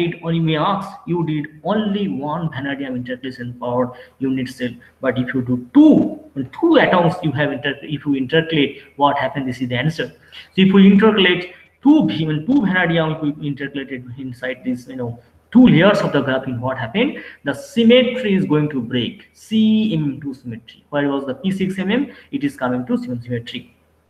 And what we observe, that lattice parameter is completely changed. In that cases, A not equal to B. In that case, A equal to B not, E not equal to B. So what happened? If we look at all the vanadium atoms have up spin, which is called ferromagnetic alignment. In that cases, when we have plotted the electronic band structure in K gamma M direction, we'll see that it is just metallic behavior, metallic character, because vanadium concentration is increasing, metallic characters should be prominent. That has been analyzed by our theoretical study. In this cases, the total spin we found 6. In this cases, it shows the metal conducting behavior. But when we have anti-ferromagnetic alignment, means one vanadium in up spin, second case is down spin. If you look at lattice parameter, almost no change, symmetry is not changed. Very good. But electronic properties is totally changed. In that case, total spin is 0. If you look at the electronic band structure in the same direction, mk gamma m, what happened? Valence bands are here, conduction bands are here. What happened? They are separated, they are not overlapped. So basically what is coming to here, it is a semiconductor properties. So what should I say? So we should say this is basically a semiconductor materials. Okay, when we have the anti-ferromagnetic alignment, in that case we found that D cell electron of this, of this vanadium playing the most important role, and it has a permanent band gap almost several milli-electron volt. And then we have continued our work for BLG3B, meaning in that case is 3 electrons, 3 vanadium we actually interpolated. We found as just metallic behavior. It doesn't matter up down cases. So this was the very interesting work we did. Now I am giving the explanation why the Dirac cone was in first cases when we have the only one. So what I did, I just tried to take the same geometry, remove this graphene, only metal layer. In that cases, when of the metal layer, you will see that the electronic structure, electronic band structure looks like that, and this is the electronic structure. Second case is what happened, I removed this layer, same geometry, only by layer graphene. You will see the Dirac cone. So the answer is very clear. So when we have the number of spin symmetry and the geometry for these cases is creating in such a way the sp2 hybridized orbitals. Hybridized orbitals is creating this kind of Dirac behavior in this material. In other cases, the geometry was disturbed. That's why we didn't find any Dirac cone. So not only one vanadium, 2 vanadium, 3 vanadium. I studied all the properties for all transition metals, and 1, 2, 3. For example, scandium, vanadium, titanium, iron. I tried all these cases. Except vanadium, we didn't find any kind of other material which has Dirac cone, and we extended our work for niobium tantalum. In that case, the Dirac cone has been shifted, and shifting among almost several electron volt because their atomic size, spin, geometry was totally changed. And finally, we are able to publish these 2 articles. One is Journal of Chemical Physics, and one is Journal of Physical Chemistry C in 2018. So this was the one of the electronic properties analysis calculations I showed. Now next case I would like to describe a little bit about the computationals as well as experimental work, which might be more important for you guys and my professors also, that how the 2D material, especially transition metal, and their hybrid material works for electronic materials as well as photoelectron and fuel cells and their application for hydrogen evolution reaction. So what happened in renewable technologies cases, we know it is really challenging to generate the hydrogen, and hydrogen is a very good fuel that might be useful for this current energy purposes. And the extremely difficult conditions when we have the hydrogen, to evaluate the hydrogen, it is extremely difficult from the water. So if you look at, if you have the platinum, titanium, which are very costly, if you put this material to the under the water will split and form H2 plus O2, which is extremely costly. When some cases it form the poisonous, we have to leave from there. So it is a really challenging task to develop a nice and excellent, low cost and effective, I should say, good catalyst for the hydrogen evolution or OER. So in 2015, one of the big scientists called William Goddard III group from Caltech, they first observed that pure molybdenum disulfide is a very good catalyst for the material and electrocatalyst for hydrogen evolution reaction because it's nearly thermoneutral hydrogen absorption energy when it absorbs the hydrogen. So recently I should not say I am the theoretician, we both collaboratively, experimentally and theoretically proved that the hybrid material are the best. Which hybrid? MOS2 and WS2, molybdenum disulfide and tungsten diphenols complex is a very good catalyst for the hydrogen evolution reaction.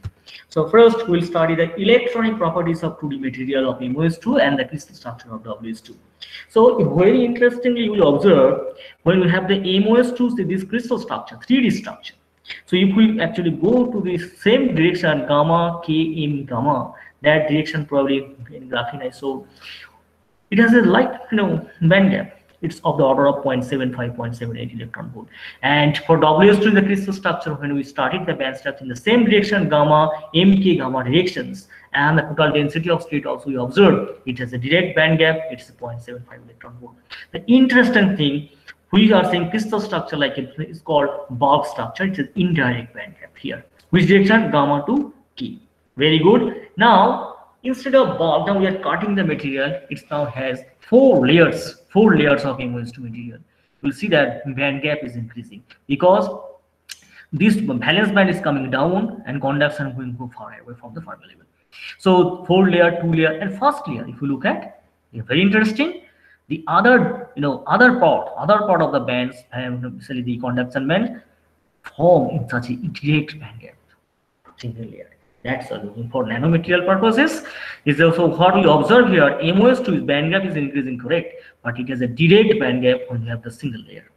With this phenomenon we observe for both MOS2 and WS2 structures.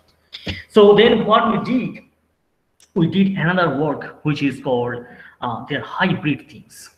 Okay, our discussion was the hybrid thing. What we did two things. We have hybrid material WX MOX 1 - 2, and we studied the band gap electronic structure calculation. We found that band gap, of course, reducing not too much, but in addition to that, when we perform the experiment, we have used the reduced graphene oxide. What is the meaning of reduced graphene oxide? So graphene oxide, just graphene we have to take, and then at one places should be one oxygen and other places should be OH. There is a one OH because of the figure. H is just perpendicular to the plane, so that's why you cannot see it from here. This is called reduced graphene oxide. When we actually use this kind of very complex structure, which is very which was very challenging to synthesize, also that we found that after establishing the after actually synthesizing this material, the electronic band gap has reduced. It is true. When we have studied the electronic band gap at aim point, we found that direct band gap is 1.75 electron volt. But in addition to this reduced graphene oxide in this material, the complex or hybrid or heterostructure of this material, we found that large electron density is appearing in that cases. What happened? Look at the electron density range, huge.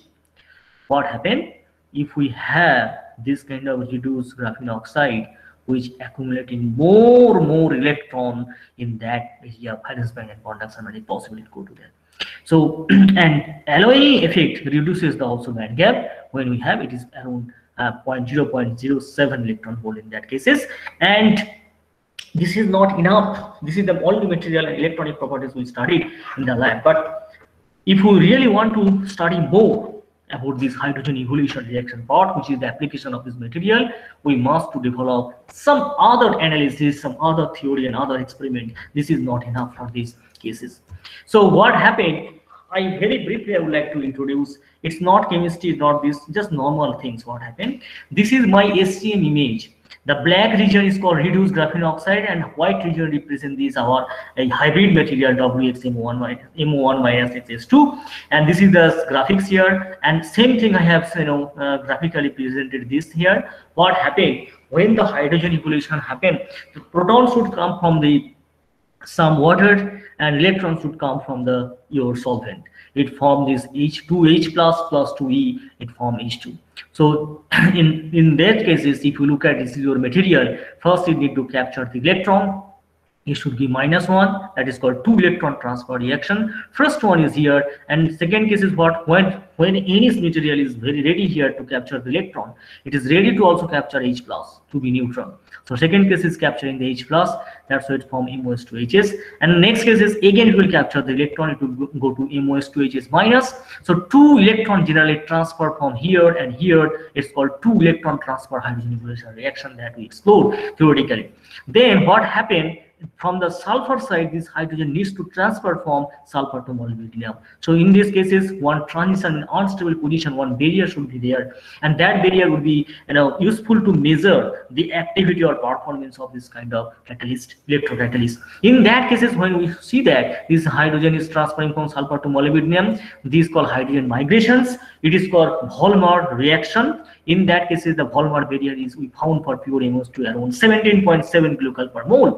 After that, what happened? Again, it will capture the second hydrogen. It will form this MOS2H HMO. Now this H will interact with the water clusters, and when it will interact the water cluster, it will capture the hydrogen from the water and move from the surface as a form H2.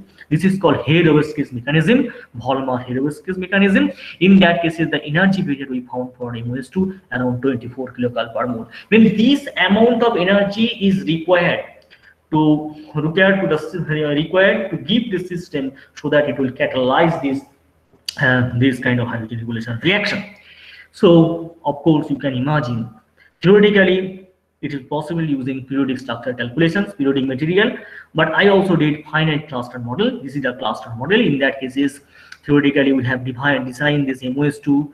They are hybrid. The red one represent this WW mean tungsten, and this is molybdenum, the green one. And like chocolate color, these are dark color is for sulfur, and this is for WS2. And we have explicitly used the water molecules and water cluster environment, which is called polarizable model, to study this kind of deep analysis. And this cluster, of course, supercomputer used that time to study such kind of MOS2 and WS2 and their hybrid analysis and electromolecular modeling for that. So if you look at several years I spent to optimize and find out the reaction barrier. When it is for MOS2 and WS2, we found that these represent the green one represent the reaction barrier, which is Volmar reaction barrier, hydrogen migration barrier in gas phase, and this one represent the in the solvent phase. Means basically the reaction will happen in solvent phase. So if you look at, I have increases the tungsten 1%, 10%, up to 100%. So when we have the 40%, that case we found the lowest barrier for hydrogen migrations and Herovsky's. In that case, if you look at, it is close to 12, but it was around 18 kilocalorie per mole for WS2 and MOS2. But when we have the hybrid, almost half you will see when we have the Herovsky's barrier. For example, in that case, it's around 24, here around 13 kilocalorie per mole in the solvent phase. So what we observed, we studied many 2D materials. Only 40% doped tungsten hybrid material with this reduced carbon oxide is a very good material, heterostructure material for the hydrogen evolution reaction. And you will see how this highest order molecular occupied orbital looks like, and the explanation and the question will come from the audience: why your 40% doped tungsten is the best catalyst? That is the answer here. So if you look at here my WMOS2 structure, in that case is the overlap from the tungsten or molybdenum to hydrogen, the electronic overlap is less. That means less stabilized. Similarly, if you look at for tungsten cases, the overlap is less. Means the geometry, whatever the base for optimizations or unstable tungsten state is better, not better stabilized. But when we have the 40%, in that case, if you look at, the more electrons clouds are overlapped with the hydrogen, where the hydrogen is going to captured by this material and from the H2 here. So this is the only one reason. These are the top view, these are the side view of this kind of tungsten structure with the molecular orbitals. These are the negative part of this wave function, that is the electronic orbital. This is the positive part of the orbital, the pink color. This is the way we generally use to analyze this. Why this catalyst is a very good catalyst? Because when we have the 40% doped tungsten in the system, it is the electron clouds, means or one orbital was better stabilized by the material and from the this electron cloud, and it from better structures and lower barrier. So that's why we see the better catalytic activity. Now the experiment we analyze the current density versus potential curve and tuffle measurement. If you look at, this is the different scale STM and HATD images for these reduced carbon oxide and heterostructures, and experimentally this tuffle slope, what we observed from the experimental side, it was around 50.6 millivolt per day, and theoretically when we observe in the same position, it is 9 millivolt per day. So that's why I try to conclude only one thing, that yes, this material is the really excellent for the hydrogen evolution reactions, because our theoretical calculations, density functions theory and experiment, both are well harmonized and it shows that this heterostructure is the best catalyst for hydrogen evolution reactions. And in 2017, it was the best catalyst for hydrogen evolution reactions. And I have many interviews, I gave many things for this kind of novel work. And this article was, cited many newspapers, news channel, and many other several, public media, social media in USA. And it was published in High Impact ACS Nano 2017. So recently, we are working on this the hydrogen storage. That hydrogen, the project was like this: first we will produce the hydrogen using hydrogen evolution reaction. Now we have to store the hydrogen, which was the target that we have developed this material for. That's already crosses 2020 targets.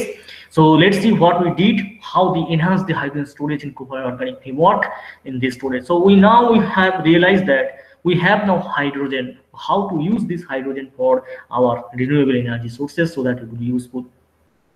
So our most important thing is that near future probably we will run out of this petrol, diesel, etc. So if we have that hydrogen by hydrogen evolution reaction, if we generate hydrogen, we need to store the hydrogen so that hydrogen can be useful for some fuel that replace the petroleum kind of things. Okay, so if you look at nowadays Toyota Mirai, such type of car, they are using this hydrogen, but the cost of the car is quite high, around $50,000 to $60,000.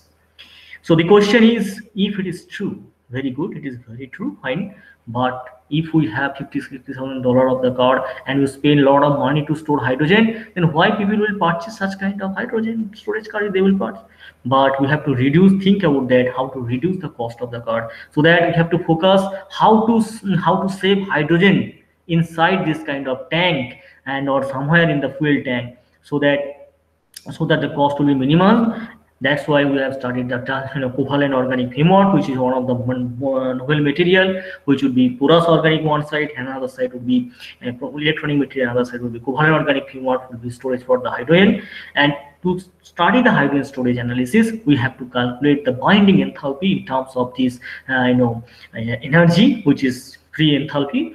Okay, if we have developed such kind of analysis using quantum theory, let's say if we have a covalent organic framework and capture the hydrogen, and we have to subtract the total energy between the pure one and hydrogen and the linker, we'll get this, and this energy should be very optimum, so that energy this material which could be stored here, they can be useful for the tank. So let's see what one study recently we did that. So we have developed several kind of organic kind of linkers and chelated with some transition metals, and we form 3D covalent organic framework. Covalent organic framework is nothing. A linker will form a rigid framework, covalent bond, and there are a lot of porosity. In that area we can store the hydrogen.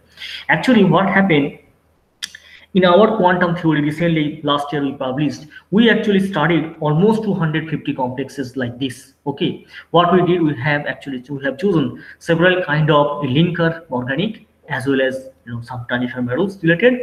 And when we have chelated different kind of transition metals, the binding enthalpy has increased a lot.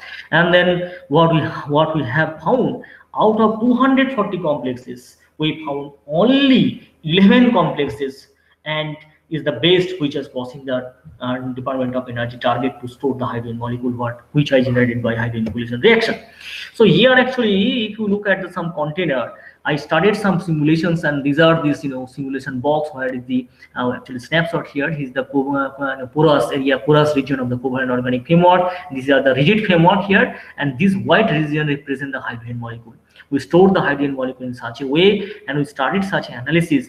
Our hydrogen absorption enthalpy of the order of 17 kilojoule per mole, and DOE gave the target 8.5, almost double we got. Okay, so how we got, we have done some kind of theoretical analysis. It's called grand canonical Monte Carlo analysis of this equivalent organic framework, and we got huge, at almost pressure, several bar. Let's say at this 70 bar pressure, we found roughly 17 kilojoule per mole, and it is really useful for the hydrogen storage material. Probably our Toyota Mirai will grab this kind of idea as a patent, and it is now at the level of theory done, experimentally almost done. So later on it will be patent to use this kind of material in hydrogen storage, especially for next generation fuel. So we also did some other work, many work we did. we almost each and every cases different kind of 3D curve we have developed. We found more or less 16 to 17 kilojoule per mole is the or gram per liter if we express it is the way we actually plot it in different kind of covalent organic framework with the chelated transition metals. Without chelated transition metal we found that, and this curve will be useful for very nice. And most of the important thing what we observe for transition metal, for example cobalt, copper, manganese, they are very useful to store the hydrogen molecule. And we found that the 2020 target, which is 40 gram per liter, is the volumetric target to absorb, and that case is the interaction energy enthalpy should be 7 to 15 we already crossed, and it is the really work for these real applications engineering purposes. So the last word what I'm going to present within 10 to 15 minutes we have here is this what we did, the iron intercalation in the covalent organic framework, which is a promising approach for organic semiconductor. Okay. So covalent organic framework description I gave very brief. If you look at this is a covalent organic framework, is a one class of attractive material, especially porous material science and engineering.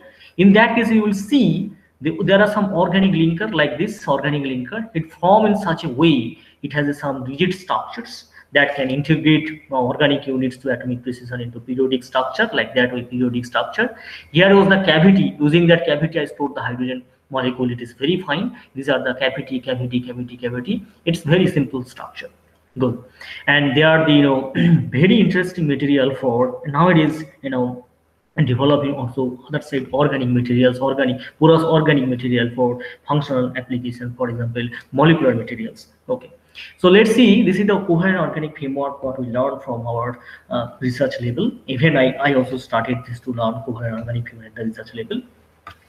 If you have the pure covalent organic framework, if you study their electronic properties, it's basically high band gap semiconductor, and in that cases most of the cases on an average we feel 3 to 8 is the band gap. We should say if it is around 3 can maximum we can say high band gap semiconductor, and above 3 we can say this called insulator.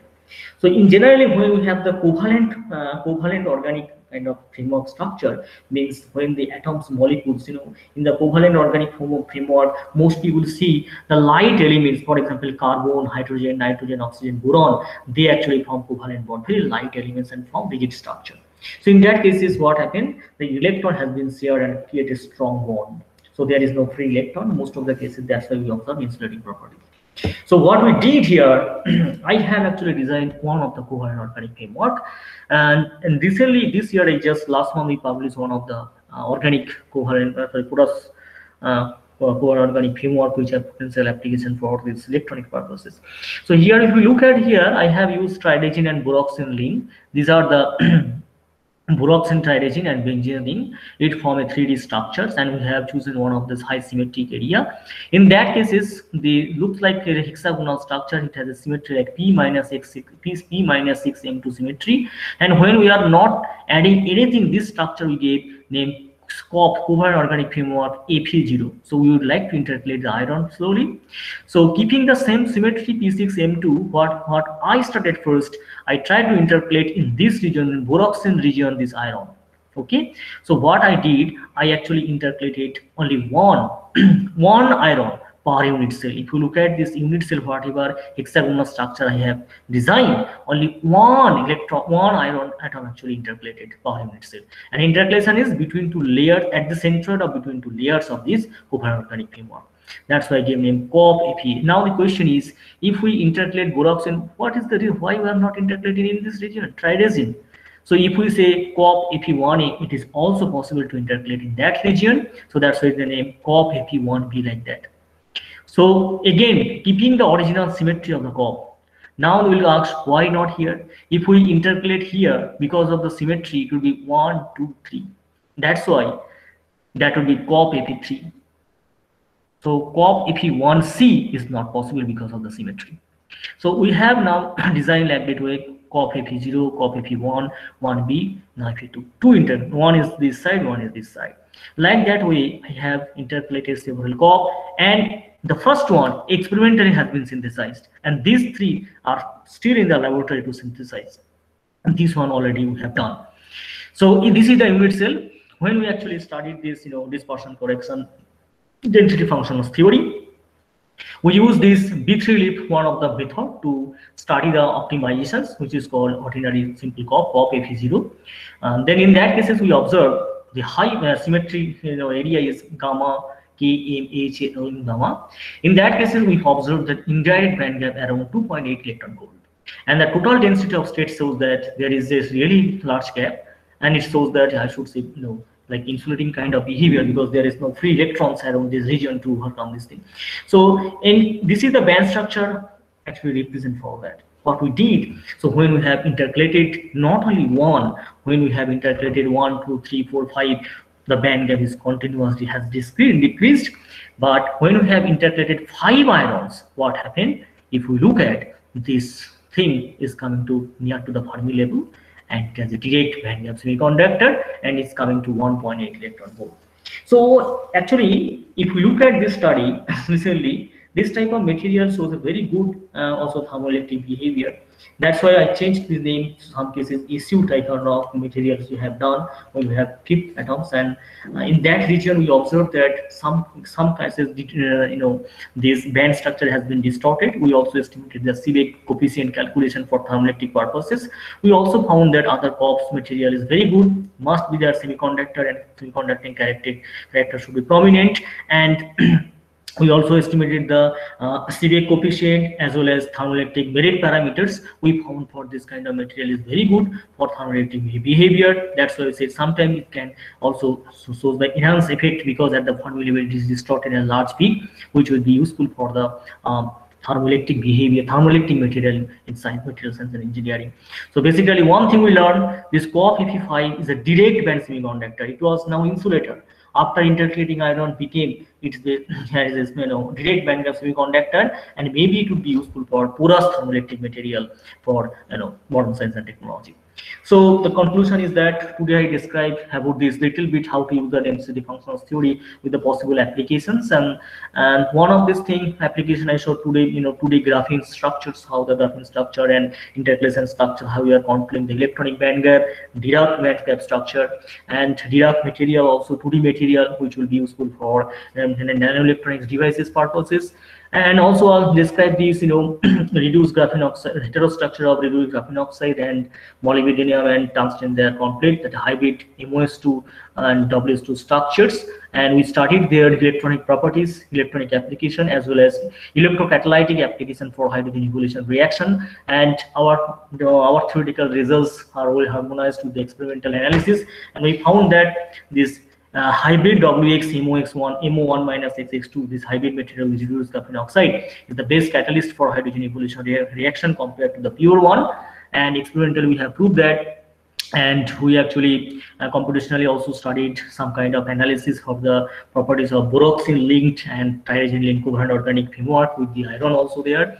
When we have the pristine one, which has a high band gap semiconductor and maybe insulator, but when we have intercalated, the band gap reduces, and some cases we will say the band gap is close to 1.18. It was a direct band gap, and it might be useful for thermoelectric behavior. And I must need to acknowledge my funding agencies for support my such kind of work. For example, Alexander von Humboldt Fellowship, early career researcher from DST-SCRB, Ramanujan Fellowship from DST-SCRB, from GSPS Fellowship. I have a couple of publications in various journals, including JAX to Advanced Energy Material to SCS Nano.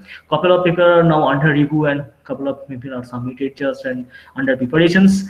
And these are my students. They are continuously working in this computational material science and advanced condensed matter theory. For example, Srishnath is working on battery material, especially 2D battery material, zinc air, then fuel cell.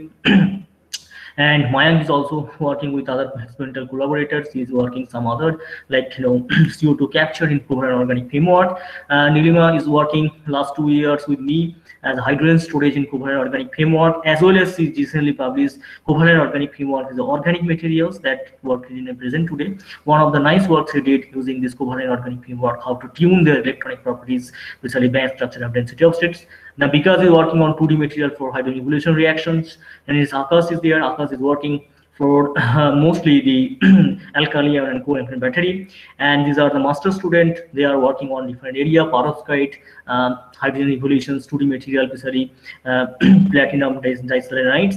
And these are my BTech students. They are continuously working last 2 years with me on perovskite materials, especially their defects on the perovskite materials and their possible application for oxygen reduction reactions. I must to acknowledge my all professor PI collaborators, for example, Professor William Listers, Professor Das from Indian Association for the Cultivation of Science, Professor Head Gordon, Professor Marusio, Professor Michael Franklak, Professor Jose Cottage, Professor Yang, Professor Joaquin, Professor Takayagi, Professor Nagoka. Again, I have to acknowledge to my research institute, my institute, IIT Indoors, UC Berkeley, Florida State University, National Magnetic Field Laboratory, all the funding agency. Thank you for all your kind attention. Thank you all of you. Now you can ask some question to me. Thank you, Professor Pakira, for this knowledgeable lecture. Participants, the floor is now open for the questions.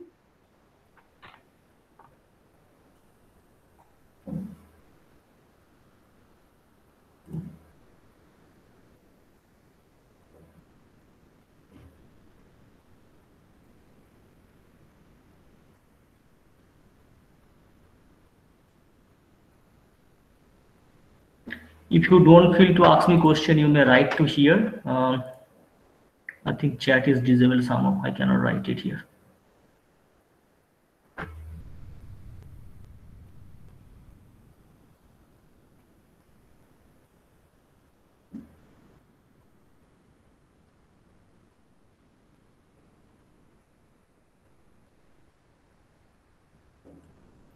The chat is open. You can write messages. Okay, so if someone feels some problem, you can write to here, or you may write to also chat box.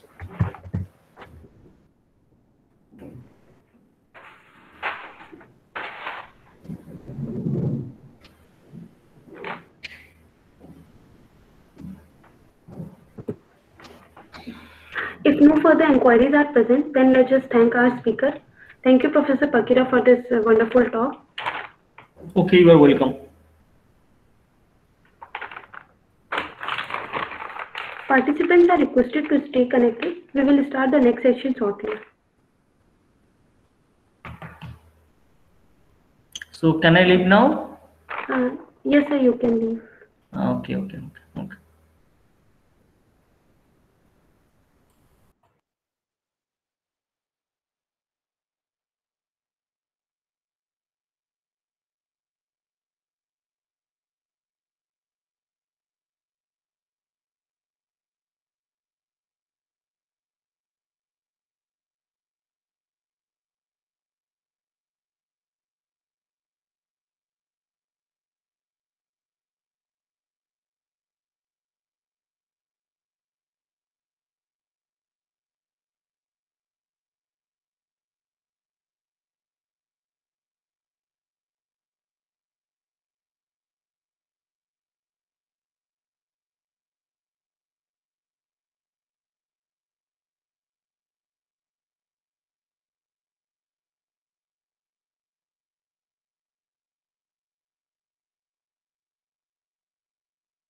Good evening, Professor Apurva. Sir, can we start session right now, or we need to wait for a few minutes? Yeah, so I think you can start from 4 p.m. Okay, sir. Fine. Yeah, okay, fine.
Good evening to all.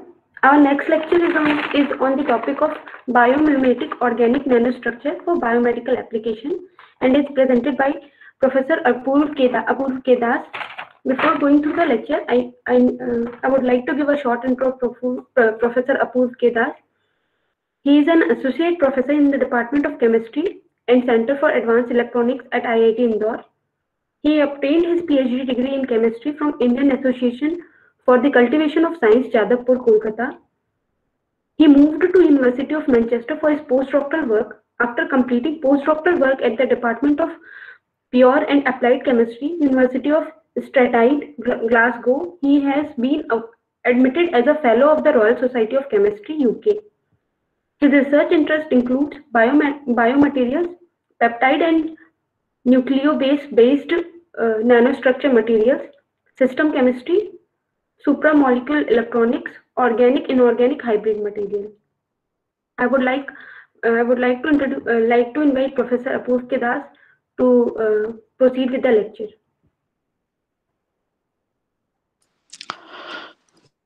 Yeah, so thank you, Ms. Ruchi, for the nice introduction. And first, I would like to thank Dr. Shoibal Mukherjee for the invitation and to organize QIP course. So I'm going to share my slides. Yeah.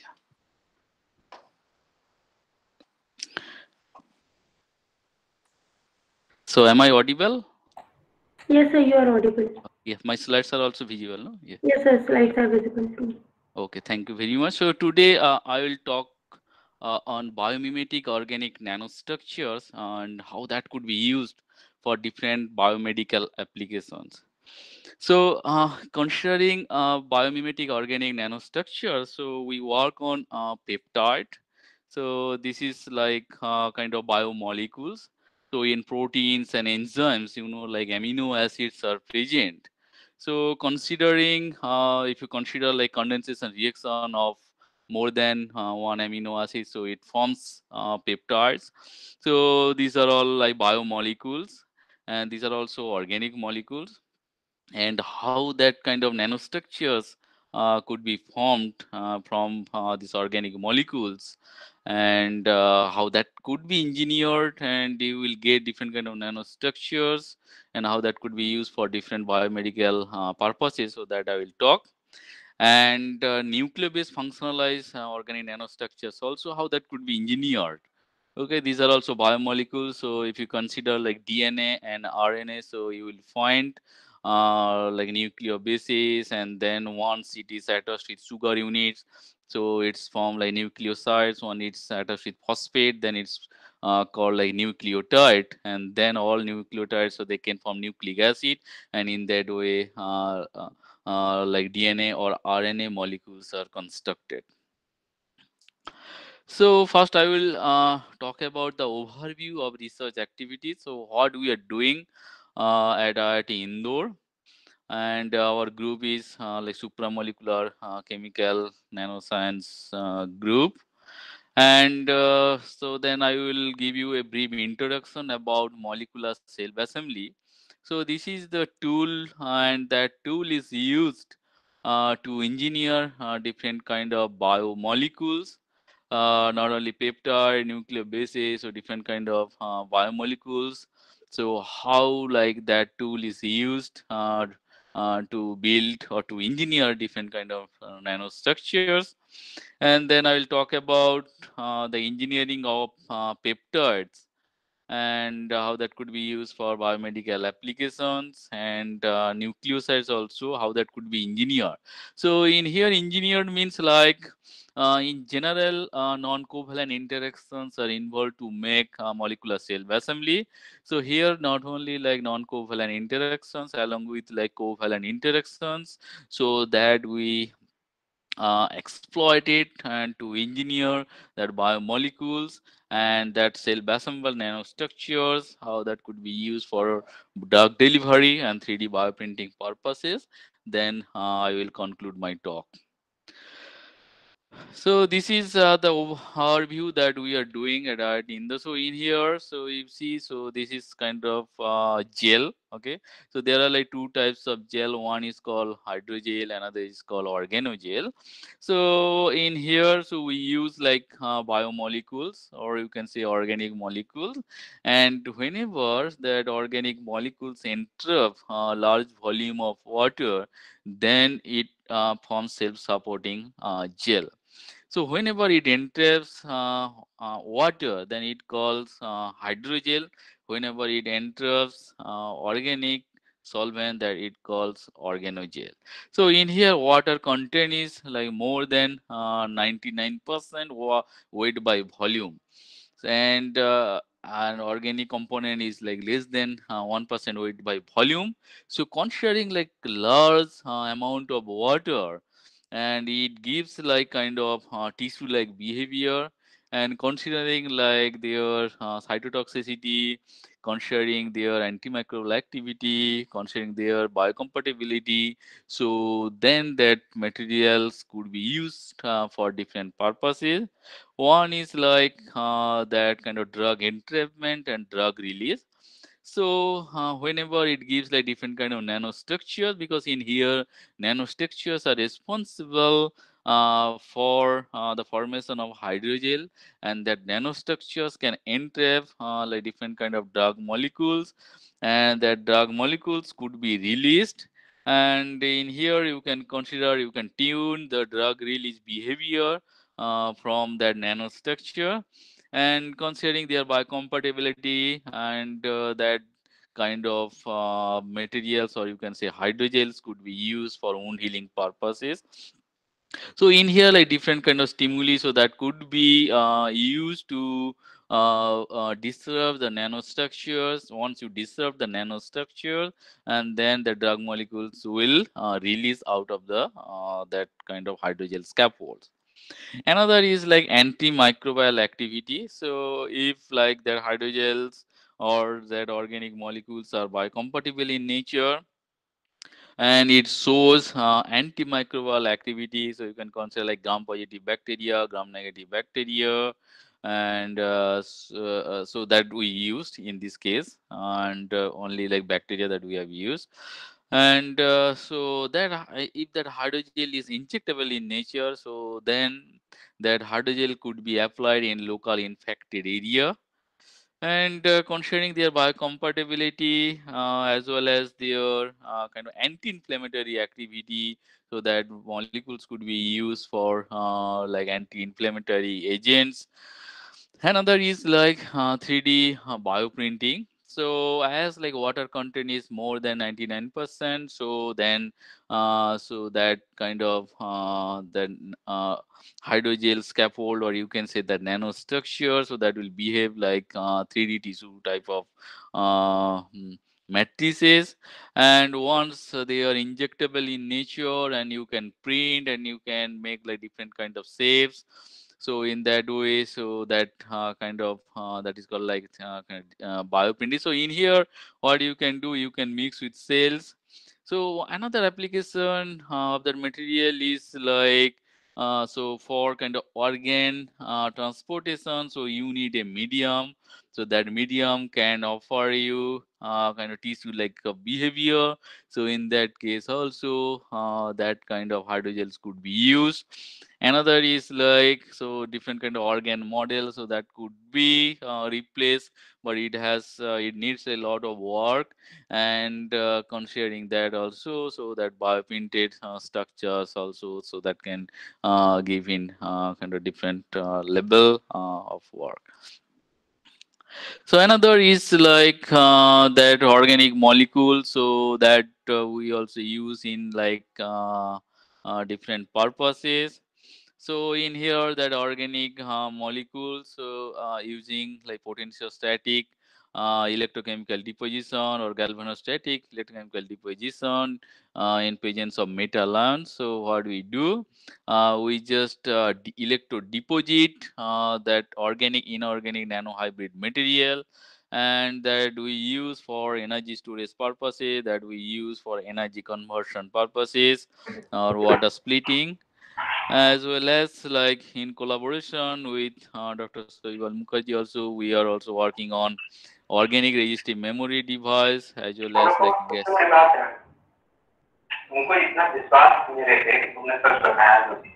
I think there is background noise. I think it's fine.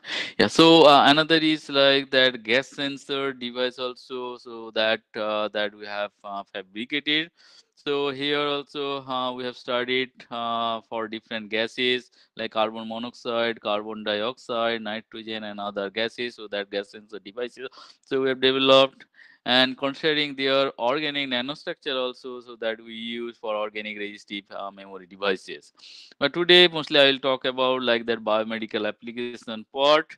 Of course, that will give you like different flavor in the context of this course.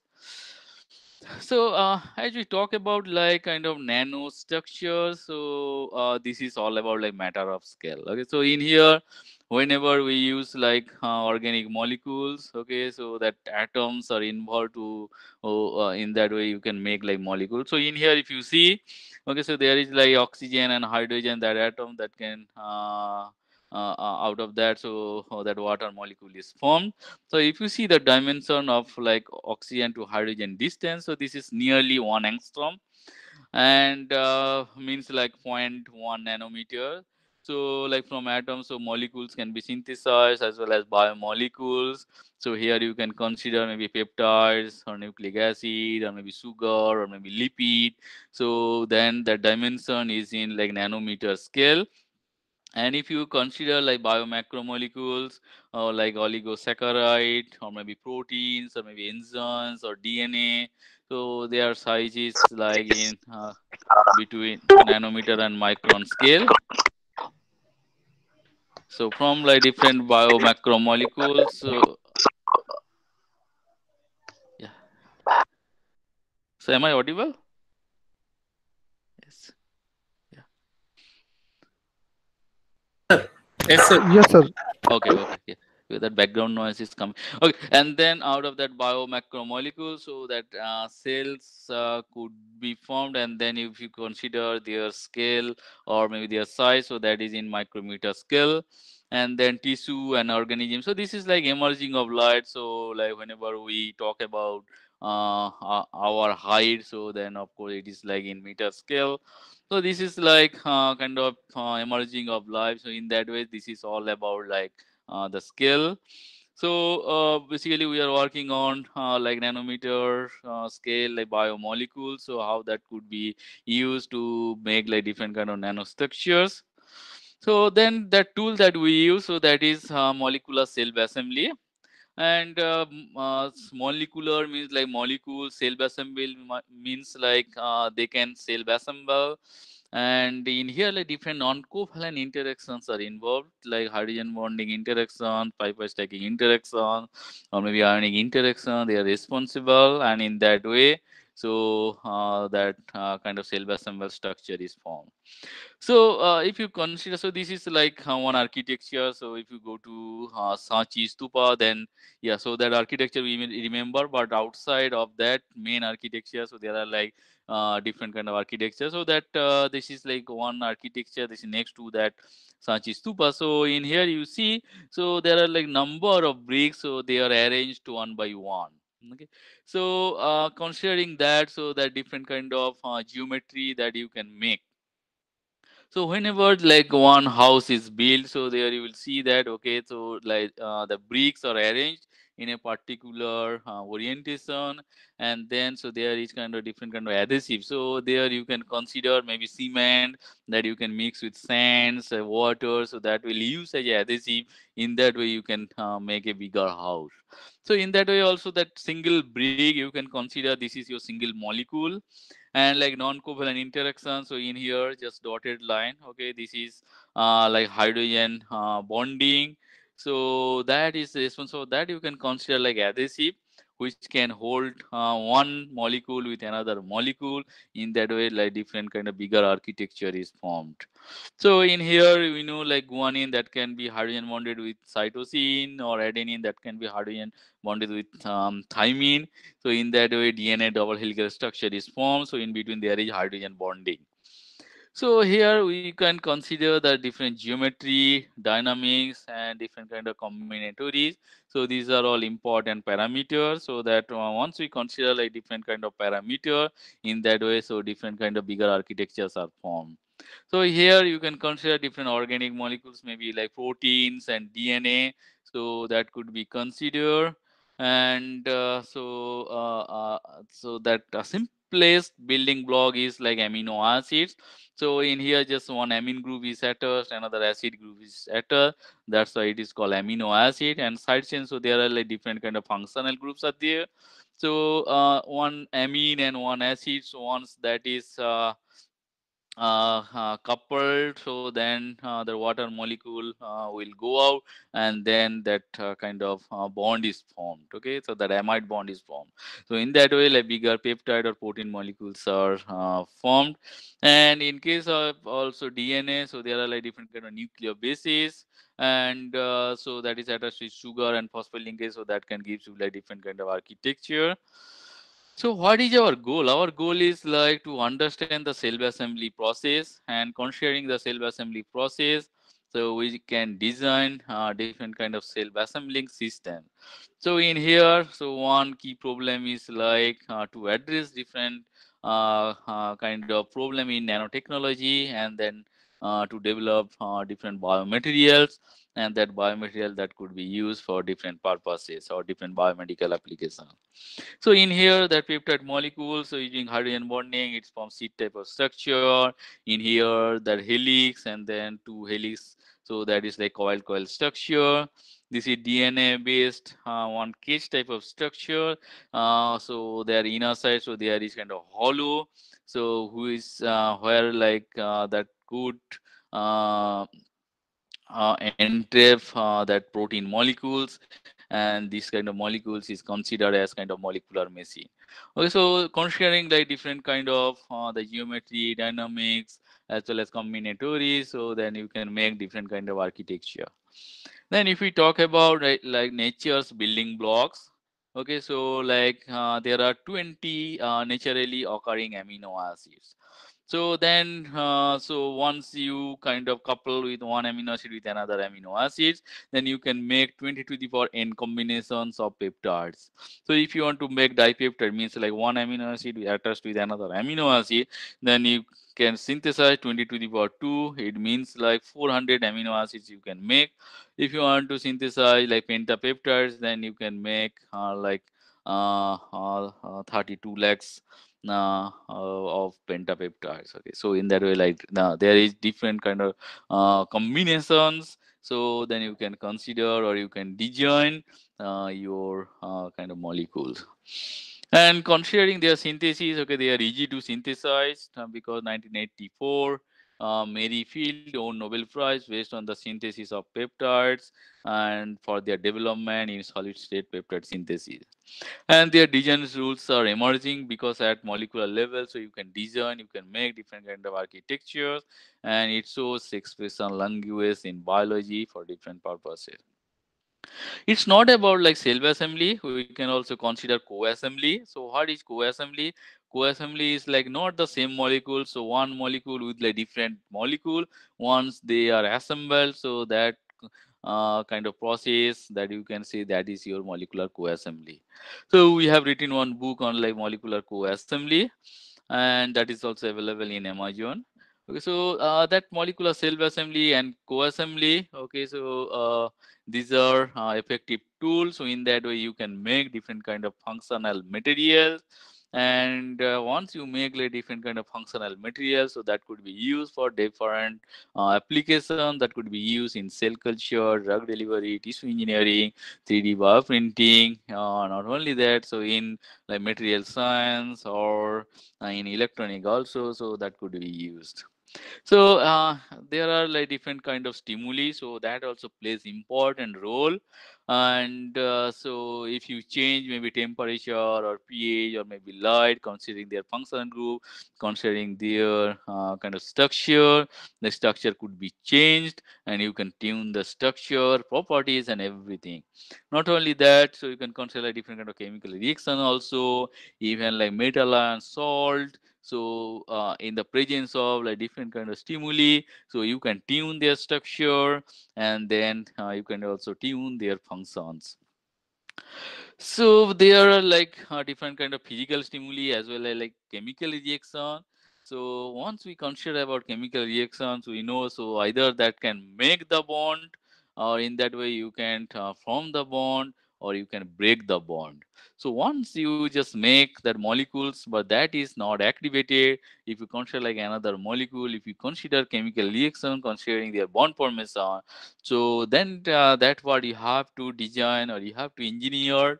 And then once you kind of design that for, then once it goes for like chemical reactions, one bond is formed, then what will happen, so that synthesized compound, so that will be activated. Once they are activated, considering that cell assembly, what will happen, so it can give you like different kind of nanostructures, and the nanostructures could be used uh, uh, for the development of different kind of functional materials.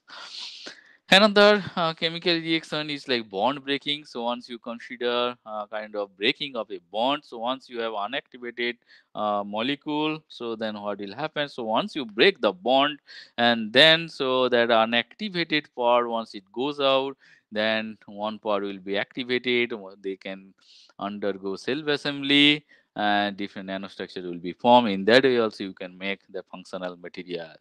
So we have synthesized very simplest building blocks. So in here, this is called peptide Bula amphiphils, peptides that is attached with another groups, and this is nuclear bases, and this is called guanosine. So in that way, like different kind of molecules that we synthesize, and we use to make different kind of functional materials, and then we use for biomedical application. So now I will come to how we engineer, how we consider like different kind of chemical reactions, not only chemical reactions, that kind of non-covalent interactions are also involved. So here we just synthesized one dipeptide. So in here you see, so this is your acid group, another is alcohol, acid and alcohol. You know that is formed like ester bond. So in here we have used one enzyme lipase. So lipase is used so for the hydrolysis of ester bond, but considering their function, so what we have done, we did kind of like reverse reaction. Instead of ester hydrolysis, we just synthesize esterification reaction. So in aqueous condition, this is very difficult to synthesize, but we have achieved because of that their molecular cell assembly. Because once like molecules are cell assembled, one is formed gel, so there is kind of kinetic entrapment, and then the nanostructure is formed. So in that way, once you just hydrolyze again, so again that energy will be dissipated, and then so that ester will come back to that kind of starting material unactivated. So this is your unactivated building blocks. So they are activated. Once they are activated because of cell assembly, so then that different nanostructures are formed. So once we see under UV light, we found that it glows and it shows kind of like the blue light.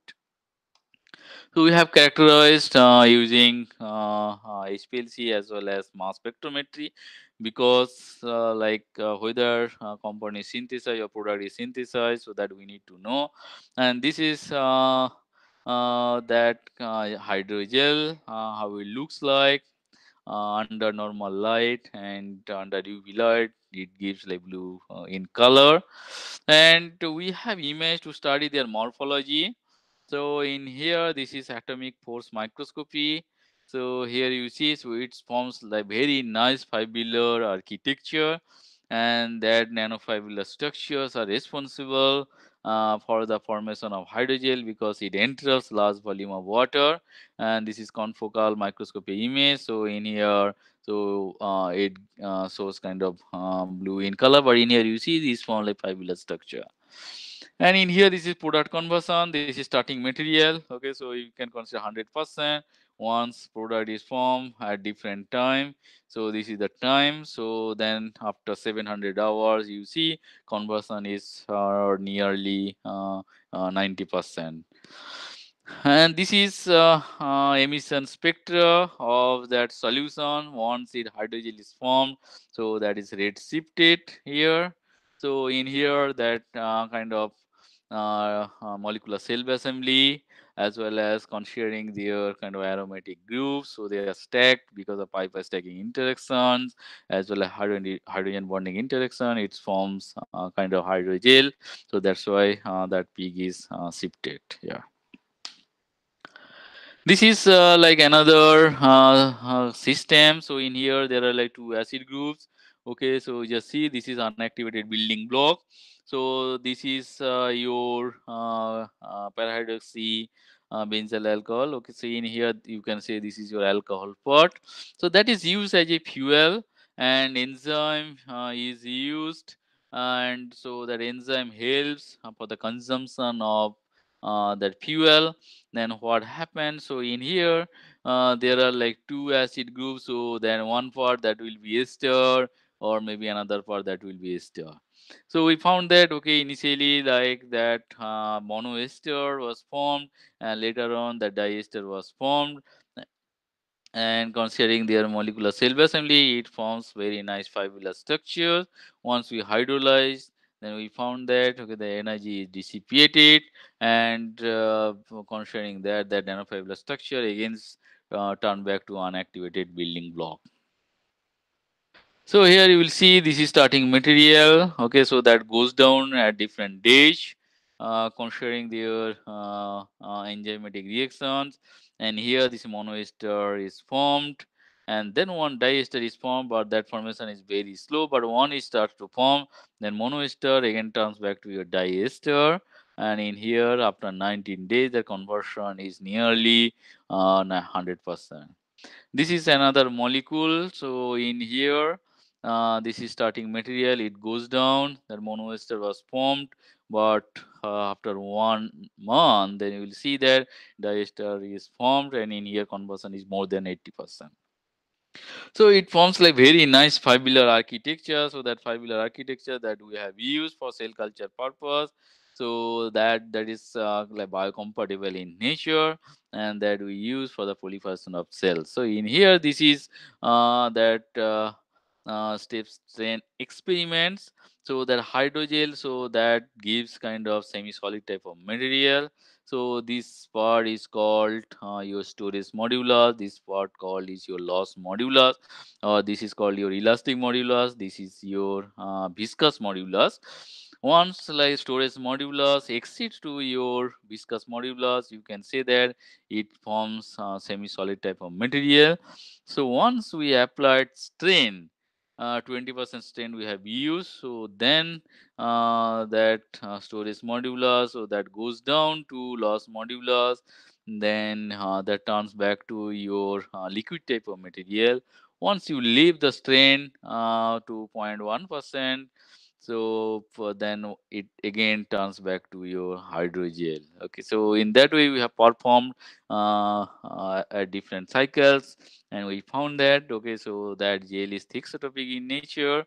So once we apply the strain, so then it turns back to liquid, because in here water content is more than 99%. One we leaves the strain, then it again it comes back to their hydrogel state. This is another peptide-based antibacterial hydrogels. So that we have synthesized like different functional groups or different amino acid-based compounds. So you can say that this is compound 1, compound 2. I'm not going into details about like more structure, more their functional groups, but here you can say that okay, this is compound 1 and compound 2. So this is like the scheme. So in here you see that okay, this part is this part, and that part is backbone is this part. So that backbone, so this is peptide backbone, considering their cell assembly. So using hydrogen bonding interaction, this is aromatic part. So this is pipe stacking interaction. So they are cell assemble, and consider like compound 1, it forms that hydrogel. So we just name it like hydrogel 1. This is another compound, so that we name it as hydrogel 2. It also forms very nice fibular structures. So then we have studied their biological assays. So then we found that okay, these gels are injectable in nature, and we have used gram positive bacteria and gram negative bacteria, considering their antibacterial activity. So we have proposed that okay, these gels are kind of antibacterial injectable hydrogels, and these are also biocompatible in nature. So in here you see, so that needle was used, and then so that was injectable in nature. Once it comes out, then again it turns back to that gel. So in here, so this is the structure, different structures we have formed, and in here you see, so you can using that hydrogel, so you can make kind of different kind of shapes, and their molecular interaction that we have studied. So this is UVBs, and so in here this is like emission spectra of peptide 1 as well as the hydrogel 1. Okay, this is peptide 1, this is hydrogel 1, it's red shifted, and one, this is the solution of peptide 2, and this is the hydrogel of peptide 2, this is also red shifted. So in here the aromatic for the anthracene moment is there, so that is also responsible for the demission. And we have performed like circular dichroism. So this is a technique. So in here the circularly polarized is passed through the samples. So one is like right-handed circularly polarized light, another is left-handed circularly polarized light. Considering their absorbance, so considering their kind of difference in absorbance, so you can get the circular dichroism spectra. So at different concentration of the gel, so you will find that okay, so their structure is changed. So using like circular dichroism, you can say that okay, so whether it's formed like helical structure or seed type of structure for DNA, peptide or protein, considering their kind of secondary structure, you will get different kind of peaks. And in here, this is compound 2. There in here, you will see that okay, so that peak is saved. It means like at different concentration, their structure is changed. And this is rheological properties of storage modulus and loss modulus. And in here, so there is difference. And for that hydrogel 1, you can say that okay, it's from like semi-solid type of gel. This is hydrogel 2. So there is a difference of like storage modulus and loss modulus. And in here, so this is step strain experiment. So once we apply the strain, so then again it turns back to that solution. Once we leave the strain, then again it comes back to that hydrogel. And in here we have used kind of different kind of gram positive and gram negative bacteria, Staphylococcus aureus, Staphylococcus bacillus, subtilis, and the E. coli that we have used. So this is the control experiments, and in here, so a different concentration of the hydrogel we have used. So in here, you will see, so that is inhibited, and this is the hydrogel 2. So in here you will see considering the gram positive bacteria, the inhibition is very high, but for like gram negative bacteria, the inhibition is not that much because there is that bacteria, there is one extra cell membrane. So that's why like in case of gram negative bacteria, that activity is not that much. And here we have done hemolysis experiments, and in here this is the control experiment, and in here that this is for hydrogel 1, this is for hydrogel 2. So there is no significant change. So here you can see that okay, that gel is biocompatible in nature, and this is lipid peroxidation assay. So once the lipids, okay, this is outer membrane of the cells, so that is present. So once that is disrupted, and then what will happen? So then, so there will be like that lipid mm, is disrupted,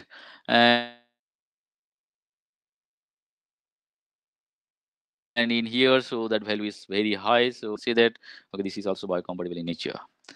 So considering their cytotoxicities, considering their biocompatibility, we have studied the anti-inflammatory activity. So once we have gone through the literature, then we found that so there are different kind of structures of the peptides or the amino acid, and so that shows very good anti-inflammatory activity. These are all also patented kind of data, and that was also published in long time back. Considering that, we thought that okay, we also make different kind of similar kind of structures, and considering there are hydrogen bonding interactions and piper stacking interaction, it forms a very nice nanostructures and hydrogel. And then what we have done, so we have studied considering their UVBs, considering their emission, considering their circular dichroism data. So we have established that so that piper stacking, hydrogen bonding interactions are responsible for their self assembly, and that can form like different kind of nanostructure. So in here, so these are like several micrometers in long. So it means like molecules are assembled, and it forms like nice fibular structure. Sorry. So then what we did, we have used rat air pouch model. So what we did, so we have taken rat and we have injected sterile air, and that air pouch was created. So further we have used carrageenan. So we have injected into the that air pouch. Then what will happen? So that carrageenan, so that induces acute inflammation, and after that we have injected different concentration of hydrogel into that air pouch, and then we have studied their tissue histological data. So that I will come to next slide. So this is tissue histological data. So this is control experiments. So in here you see, so there are like void spaces, and there are only few black spots. And so if you see, so there are like number of black spots, it means like the tissue is disrupted. So in here what we have used carrageenan, which induces the acute inflammation. So once like it induces the inflammation, then you will see, so these are all inflamed cells, so that's why like black spots are observed. So this is higher magnification, this is 10x and this is 40x. So in here you see, so there are like very big black spots. Then we have used the drug molecules indomethacin here, and in here we have used like different concentration of hydrogel, like 1%, 0.5%, and 0.25% hydrogel. So in here you will see that kind of white space is more, and then black spots are reduced considering their indomethacin. It means like, so that 0.25% hydrogel, so that could be considered as kind of anti-inflammatory activity. These are all statistical data. So in here this is control experiment. So in here this is your inflammatory cells. And in here, so once you induce the acute inflammation, in here the carrageenan was used. So it means like that number of cells are inflamed, and this is the drug molecule, and these are different concentration of hydrogel. The lower concentration of hydrogels, in case of lower concentration of hydrogel, the results are very good. And this is that interstitial space means like that void space. If void space is more, it means like the cells are very good. So in here see, this is control experiments, and this once the cells are inflamed, so you will see the void space is very less here, and other cases you will see that okay, the interstitial spaces very high. And this is WBC's counts, white blood corpuscles. One cells are inflamed, then of course like there is increase of your WBCs. So in here there are inflamed cells, and the cells are very high in this case. Or for that kind of drug molecules, or for hydrogel treated cells, so the WBC count is very less. Now I'll talk about that nucleobase functionalized hydrogel, or you can say that G quadruplex hydrogel, how that could be used for drug delivery or delivery of vitamins and 3D bioprinting purposes. If you consider about like DNA and RNA, so these are all building blocks. So here you will see there are different kind of nucleobases: adenine, guanine, thymine, cytosine. In case of RNA, there is uracil. So once the sugar moiety is attached, so that is called your adenosine, guanosine, or uridine, or cytidine. And once there is phosphate linkage, then in that way you can make the DNA molecules. And in here so there is like sugar unit, and there is your phosphate linkage, so that is responsible for the formation of your DNA or RNA structures. So in our case, we have used very simplest building block, so that guanosine, and then we have engineered that building block. So this is the molecule. So there are like four that same unit here, and there is one metal ion. And once that fits into that metal ion, so this is called your tetra type of structure. Once the tetra structures are stacked one by one, so that is called your G quadruplex structure. So to engineer that, so what we have done, so very simple chemistry we have used. So here we have synthesized like boronate esters, because that is reversible in nature, and so you can make that kind of boronate ester, or you can do like you can break the kind of boronate ester. So in that way, so you can design your system. So here you will see, so this is your guanosine moiety, and this is your orthoformally boronate ester, and this is spec chain. So in here there are like four arms.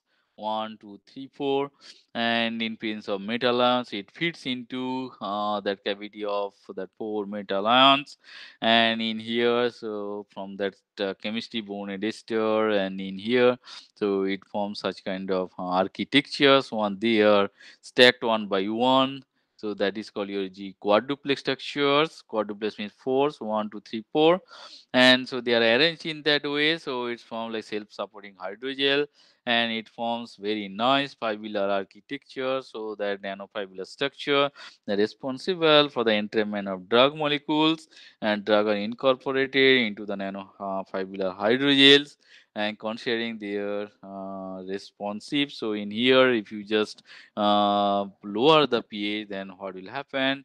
So that kind of bond will break, as well as so that the nanostructures will be disrupted and the drug molecules will be released out of your that nanostructure or nanofibular system. So how it looks like, how the gel looks like at different pH or different metal ions. So this is potassium hydroxide. It forms very nice transparent gel. Once we have used sodium hydroxide, it's quite viscous in nature, because in here, so potassium ion fits well into that cavity. But if you use lithium hydroxide, so then it forms like very loose hydrogel, and this is a different pH at 7.5. This is quite physiological pH. It forms like very nice fibulous, very nice transparent hydrogel. Or the other cases like here pH 5.8 or pH 4, it does not form the hydrogel. So here we have used one dye molecule that is called thioplavin T. So that is entrapped into that G quadruplex structure. Once we look under 360 nanometer UV lamp, so it gives very nice green fluorescent in color. So we have incorporated one anti-cancer drug, so that is called doxorubicin. So it looks like the red in color. So in here, this is the summary. So at in presence of different kind of um base like lithium hydroxide, KOH, or sodium hydroxide, or potassium hydroxide. So at different pH, how it forms. So at pH 7.5, it forms like robust hydrogel, and this is also injectable in nature.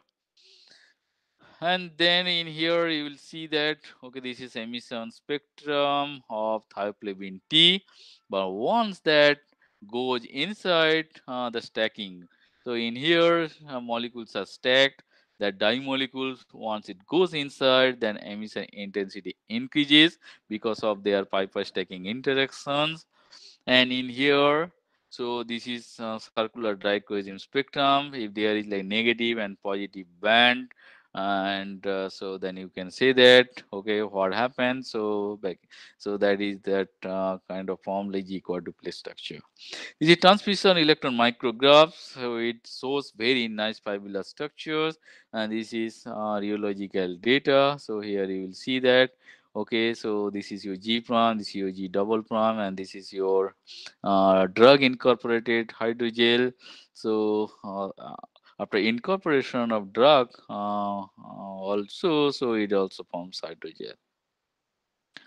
Then what we did, so we have just changed the pH and we have studied the release profile of the drug.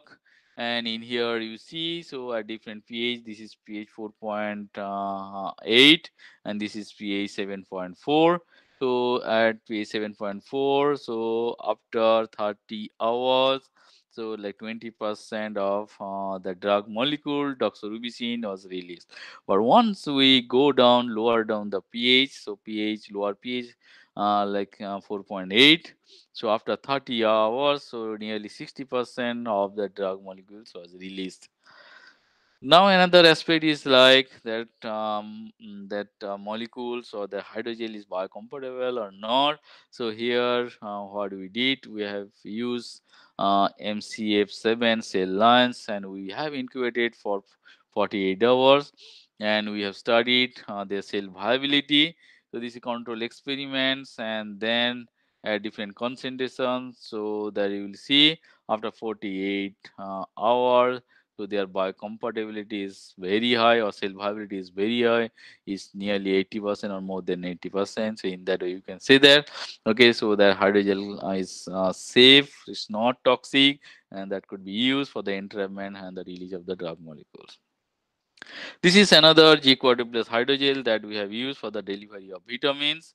So here the same chemistry we have used, and in presence of metal ion, that four molecules are their outer side of the metal ion. So in here, so 1, 2, 3, 4, it's from G quadruplex type of structure, and that is responsible for that hydrogel formation. So here what we did, so here we have used different metal ions, not only potassium, we have used lithium, sodium, rubidium, cesium. We found that in presence of potassium ion, so it forms very nice self-supporting hydrogel. At different pH also you will see, so how it looks like. At pH 7.4, it forms nice hydrogel. So this is also injectable in nature. And we have characterized like using NMR and the emission spectra of the thioplasmic solution. So there is no emission in this region, like 450 to 750 nanometer wavelength. And this is like thioplasmin T with the nuclear base without potassium ion, or once we use potassium ion, that it forms like hydrogel, and the intensity is also increased, that is also rate shifted. And this is circular dichroism spectrum. So you will see that they are in negative and positive band. So it means that it's from G quadruplex structure. This is XRD pattern. So this peak is responsible for the distance between two aromatic stacking. These are all urological data. This is your storage modulus that access to your loss modulus. It means like it forms self-supporting hydrogel. And in here you will see that, okay, so this is your that storage modulus, this is loss modulus. So once you use strain 100%, so then what happens, so that goes down, that is going to break. So once you leave the strain, then again it comes back to its previous position.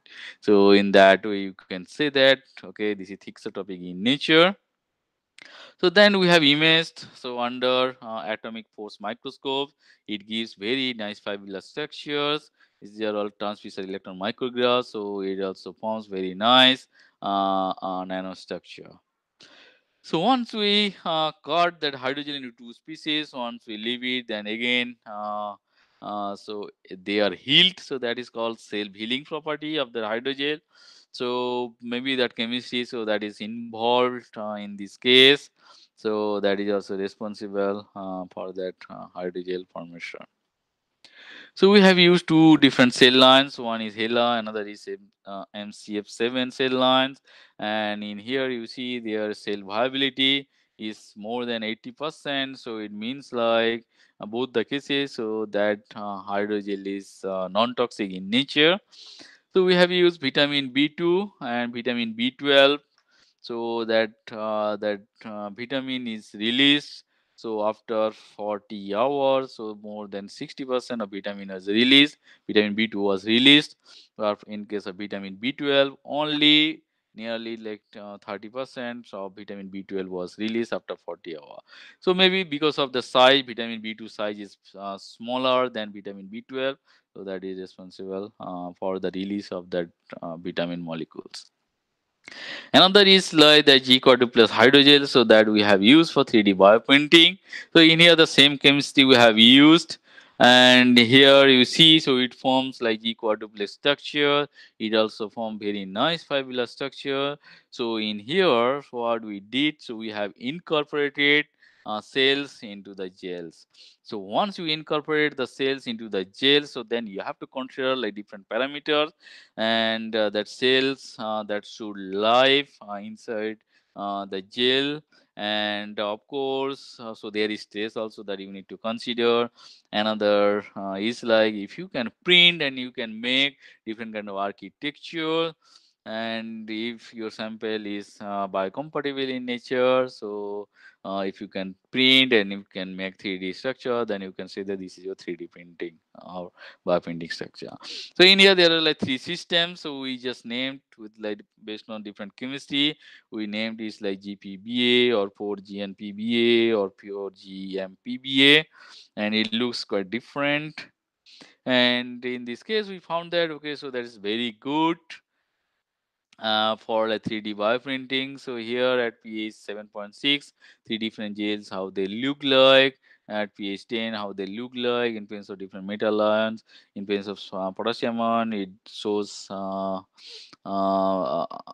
kind of translucent hydrogel. And in place of sodium or lithium, it gives like transparent hydrogel, but these are weak in nature. So once we heat it up, so then again it turns to the liquid. Once we cool it down, then again it turns back to hydrogel. And once we keep the hydrogel for different for several days, several hours, then how they look like in this case. So they are crystalline in nature. These are like two other gels. So, once we heat, then it turns to liquid, and once we just cool it down, again it turns to like semi solid type of hydrogel. These are all transmission electron micrographs. So here you will see, so it forms very nice fibular structures for all the cases. These are rheological data. So the storage modulus, so that is higher than the loss modulus, and these are injectable in nature. Three different gels. Then we have printed three hydrogel. We found that one hydrogel was printed well, and so here what we did, once we print it, then here it gives like different kind of structure. So this is the circular structure, triangle and rectangular structure that we have printed. And once we cut the hydrogel and once we connect it, then again they are self healed. After 30 minutes, again they turn back to their previous state. So here this is 3D jet stack image. So here we have used human dermal fibroblast cells. So we have mixed that cells with the hydrogel, and we have imaged. So here if you see the green in color, it means like cells are alive. If you see red in color, it means like cells are dead. So then we have studied their control as well as gel, and the cell viability is nearly 100%. And this is 3D jet stack image. You will see that the cells are spread throughout the gel. And in here, you will we have synthesized different peptide functionalized G quadruplex hydrogel, and we have printed. And in here, you will see this is control, and in here, their kind of their from their DNA quantity. So we have estimated that. Okay, so that cells are live here for in case of like two different gels, and in here these are all human dermal fibroblast cells are mixed, and that cell culture was done. So these cells are spreaded throughout the gel. And in here, so we have printed with two gels. One is cylindrical model, another is like ER model. So like for this case, so it gives like very nice 3D structure, but in this case, it does not form very good structure. Now I would like to conclude. So to engineer different kind of biomolecules, we have used different kind of reactions. So what we did, we have used the lipase, means like enzyme catalyzed esterification reactions. So that we have used to include parahydroxybenzyl alcohol, or that is called gastrodigenin, and to like different kind of dipeptides or peptide bola amphifoils, and then hydrogel is formed.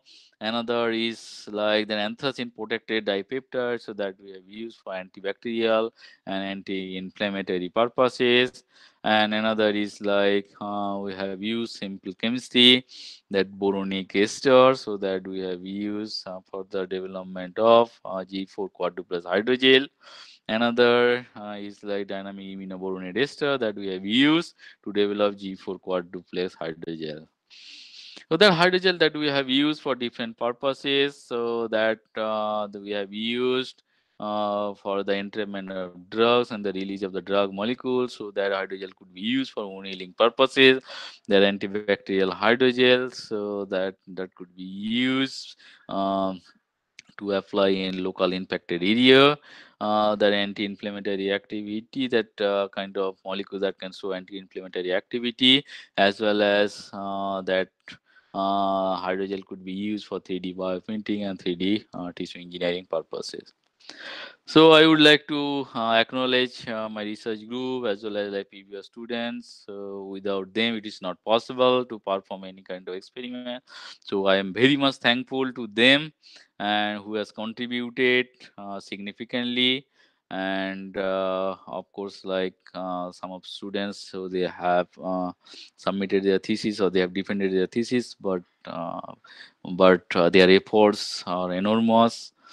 And finally, I would like to thank my collaborators from different institutes at Indore, Devi Hewila University, UCL, UK, Loughborough University, Bordeaux University, as well as the different funding agencies.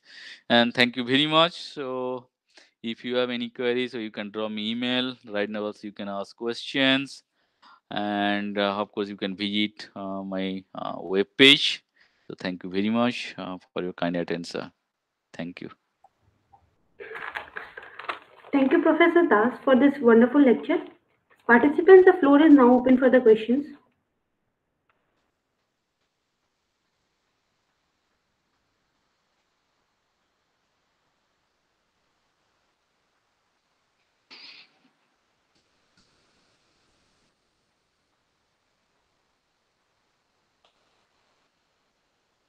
Yeah, so you can ask question if you have, or you can drop me email later on. So yes. Seems that there is no queries present. Thank you, Professor Das. Thank you for the wonderful talk. Now I would like to invite Jyoti for the vote of thanks process of the faculty development program. Thank you, Ruchi ma'am. Now may I have honor to give vote of thanks for the 6-day FDP program sponsored by QIP, organized by Center for Advanced Electronics, IIT Indore, titled Emerging Trends in VLSI and Nanoelectronics for Building Atmanirbhar Bharat, that covered range of topics in VLSI and nanoelectronics devices and technologies for multidisciplinary applications, including computing, communication, medical, defense, space, and energy, and various lab demonstrations of industry-level equipments used for fabrication and characterization of different kinds of nanoelectronic devices like solar cell, HAMP, RAM, gas sensor, and so on.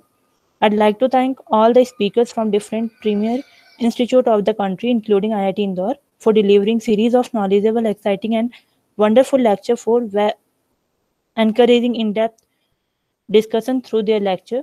I'd like to thank our chief guest, Professor Anand Parif from IIT Indore. I'd like to thank other speakers and lab demonstrators. The FDP is in line with various Government of India initiatives such as Atmanirbhar Bharat, Make in India, Niti Aayog, Digital India. So thank you so much all respectable speakers and demonstrators for their wonderful contribution. I'd like to thank all the participant faculties as well as students for different institutes all over India for participating in the program and their crucial feedback for the improvement of program, and this make program successful. I'd like to thank Dr. Sehwal Mukherjee for organizing this faculty development program.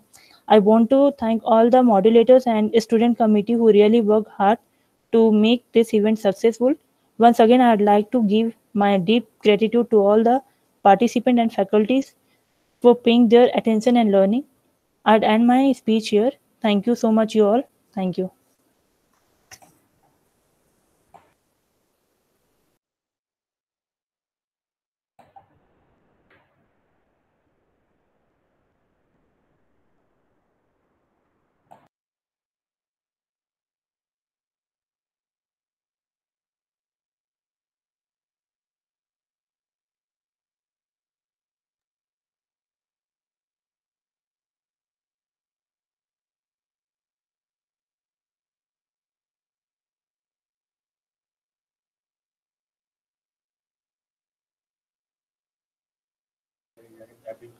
All the participants, if you have any queries or suggestions, please give me your feedback.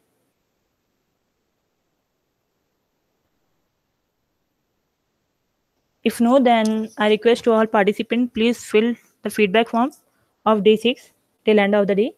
Thank you.